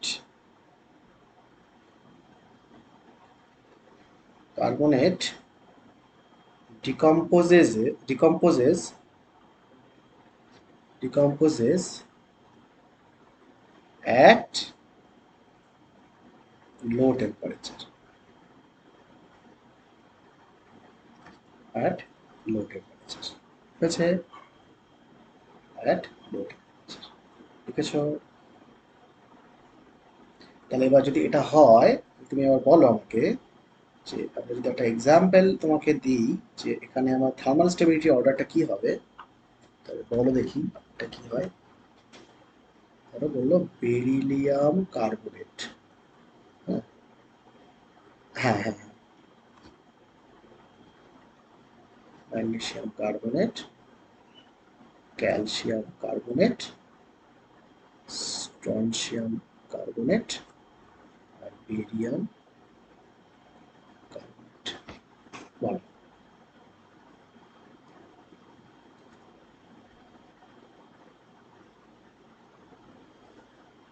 স্টেবিলিটি ইনক্রিজ করবে বলছে, সবাই একমত?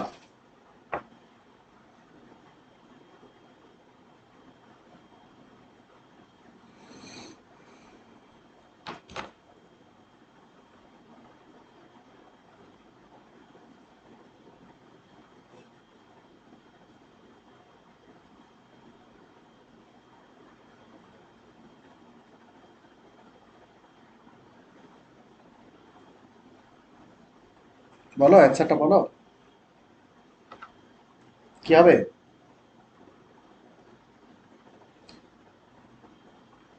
থার্মোস্টেবিলিটি ইনক্রিজ করবে বলছে। আচ্ছা ইনক্রিজ করবে মানে কি রকম ভাবে ইনক্রিজ করছে, কেন ইনক্রিজ করছে একটু আমাকে বলো।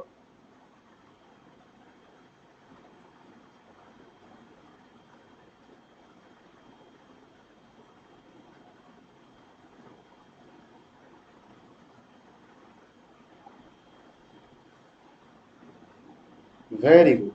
তাহলে আমাদের আলটিমেটলি আমাদের এখানে যেটা হচ্ছে অ্যান্সার হবে এইটা, তাই তো?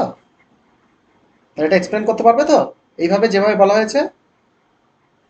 তাহলে এটা হচ্ছে 100 ডিগ্রি, আমি অ্যান্সারগুলো লিখে দিচ্ছি, তারপর এটা ডিকম্পোজিশন টেম্পারেচার 100 ডিগ্রি না 100 ডিগ্রিতে ডিকম্পোজ করে, এটা 400 ডিগ্রিতে ডিকম্পোজ করে, এটা হচ্ছে 900 ডিগ্রিতে ডিকম্পোজ করে, এটা হচ্ছে 1290 ডিগ্রিতে ডিকম্পোজ করে, আর এটা হচ্ছে 1360-এ ডিকম্পোজ করে, 1360-এ ডিকম্পোজ করে।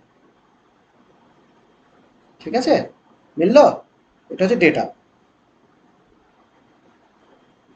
তাহলে এটা গুছিয়ে লিখতে পারবে তো, এটা যদি বলে হোয়াই।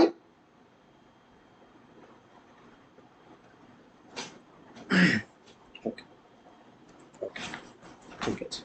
আচ্ছা এইটা হলো। আচ্ছা এরপরে,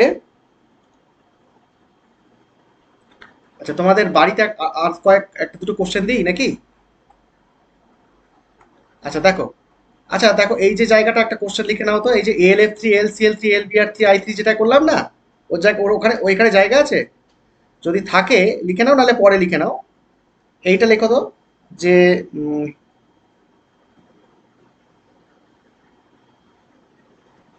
এই কোশ্চেনটা লেখো, মেল্টিং পয়েন্ট, হ্যাঁ মেল্টিং পয়েন্টটা হচ্ছে SnF4 SnI4 SnBr4 আর SnCl4, এদের মেল্টিং পয়েন্ট ডেটা হচ্ছে 705 ডিগ্রি সেলসিয়াস, এটা হচ্ছে 144 ডিগ্রি সেলসিয়াস, এটা হচ্ছে 31 ডিগ্রি সেলসিয়াস, আর এটা হচ্ছে -33 ডিগ্রি সেলসিয়াস। ঠিক আছে, মেল্টিং পয়েন্ট কি হচ্ছে আস্তে আস্তে কমছে। তাহলে দেখো, কমছে না মানে আমাদের অর্ডারটা দেখো আগে, SnF4 এর পরে কিন্তু SnI4 দেওয়া রয়েছে, বুঝতে পেরেছো? মানে এই এই অর্ডারটাকে দেখো, র্যান্ডম অর্ডার না, তার মানে অর্ডারটা র্যান্ডম তো। তাহলে এটা এক্সপ্লেন করতে হবে, এটা একটু বই খাতা খুঁজে কিভাবে এক্সপ্লেন করতে হবে লিখো তো দেখি, আমাকে পাঠিও যদি পাও। তোমাদের হাতের কাছেই পেয়ে যাবে সবকিছু, খুঁজলে একটু সবকিছু আছে তোমাদের কাছে। যে এইটার অর্ডারটা এরকম হলো কেন, মানে এরকম ইরেগুলার অর্ডার কেন, যেমন আমরা এই আগেরটার ইরেগুলার অর্ডার পেয়েছি, এই ক্ষেত্রেও ইরেগুলার অর্ডার। তাহলে এই কোশ্চেনটার অ্যান্সারটা একটু খুঁজো তো, পারবে? চেষ্টা করতে পারবে তো? হ্যাঁ, এটা একটু একটু ক্রিয়েটিভিটি দেখি তোমাদের কেমন। আচ্ছা এইটা আর একটা, আচ্ছা ঠিক আছে, এইটাই এইটা একটু খুঁজে এর অ্যান্সারটাও লিখবে, আর বাকি যে কাজগুলো দেওয়া হলো সেগুলো তো লিখবেই। যে যে কোশ্চেনগুলো দেওয়া হলো সবগুলোর অ্যান্সার তৈরি করবে, এগুলো সব কিন্তু প্রিভিয়াস ইয়ারের কোশ্চেন। হ্যাঁ, এইগুলোই আসবে পরীক্ষায়, এইগুলোই আসবে পরীক্ষা। আমি তো সবগুলো একই রকম, দেখতেই পাচ্ছ সব কোশ্চেনের অ্যান্সার সব একই রকম, একটা টাইপ করিয়ে দিয়েছি, বাকিগুলো সব অ্যান্সার, বাকিগুলোর কোশ্চেন দিলাম। ওই একই ওই টাইপটা ধরে ধরে সব অ্যান্সারগুলো লিখবে, লিখে একটা খাতায় তৈরি করবে। আমি কোশ্চেন সেটটা দেবো, কোশ্চেন সেটটা দিয়ে দেখবে সব ওই কোশ্চেনগুলোই সব দেখবে প্রিভিয়াস ইয়ারে এসছে। ঠিক আছে, খুব সহজ এই কেমিক্যাল বন্ডিং অ্যান্সার করা আর কি। ওকে, ঠিক আছে। আজকের দিনেরটা আর আগের দিনেরটা পাঠাও, আর আগের যেগুলো করা হয়েছে সেগুলো এখন লেখার দরকার নেই, আমি কোশ্চেন সেটটা দেবো যখন, তুমি প্রথম থেকে পর পর পর করে সলভ করতে শুরু করবে। ঠিক আছে, হয়েছে তো? মানে কোশ্চেন পেপারটা আছে তোমার কাছে, কোশ্চেন দেখে দেখে করেছো প্রিভিয়াস ইয়ার দেখে দেখে? হ্যাঁ, আচ্ছা ঠিক আছে, করেছো তো, ঠিক আছে, ভালো ভালো হয়েছে। আমি এবার যখন কোশ্চেন পেপারটা যেটা দেবো, যে প্রিভিয়াস ইয়ারের কোশ্চেন পেপার, দেখি আজকে আমি কিছুটা দিয়ে দেবো যদি পারি। তো দিয়ে দিলে ওটা দেখে প্রথম থেকে যেগুলো যেগুলো পড়ানো হয়ে গেল মানে আয়নিক বন্ডিং এর, সেই পার্টগুলো দেখে দেখে খুঁজে খুঁজে দেখো তো লিখতে পারো কিনা, দেখবো ওইগুলোই আছে আর কি। ঠিক আছে, মানে মিলে যেগুলো লেখা হয়ে গেছে সেগুলো তো হয়ে গেল, যদি কিছু নতুন পাও সেগুলো একটু লিখে নিও আর কি। ওকে, ঠিক আছে ঠিক আছে ঠিক আছে। আচ্ছা আচ্ছা, হ্যাঁ বলো।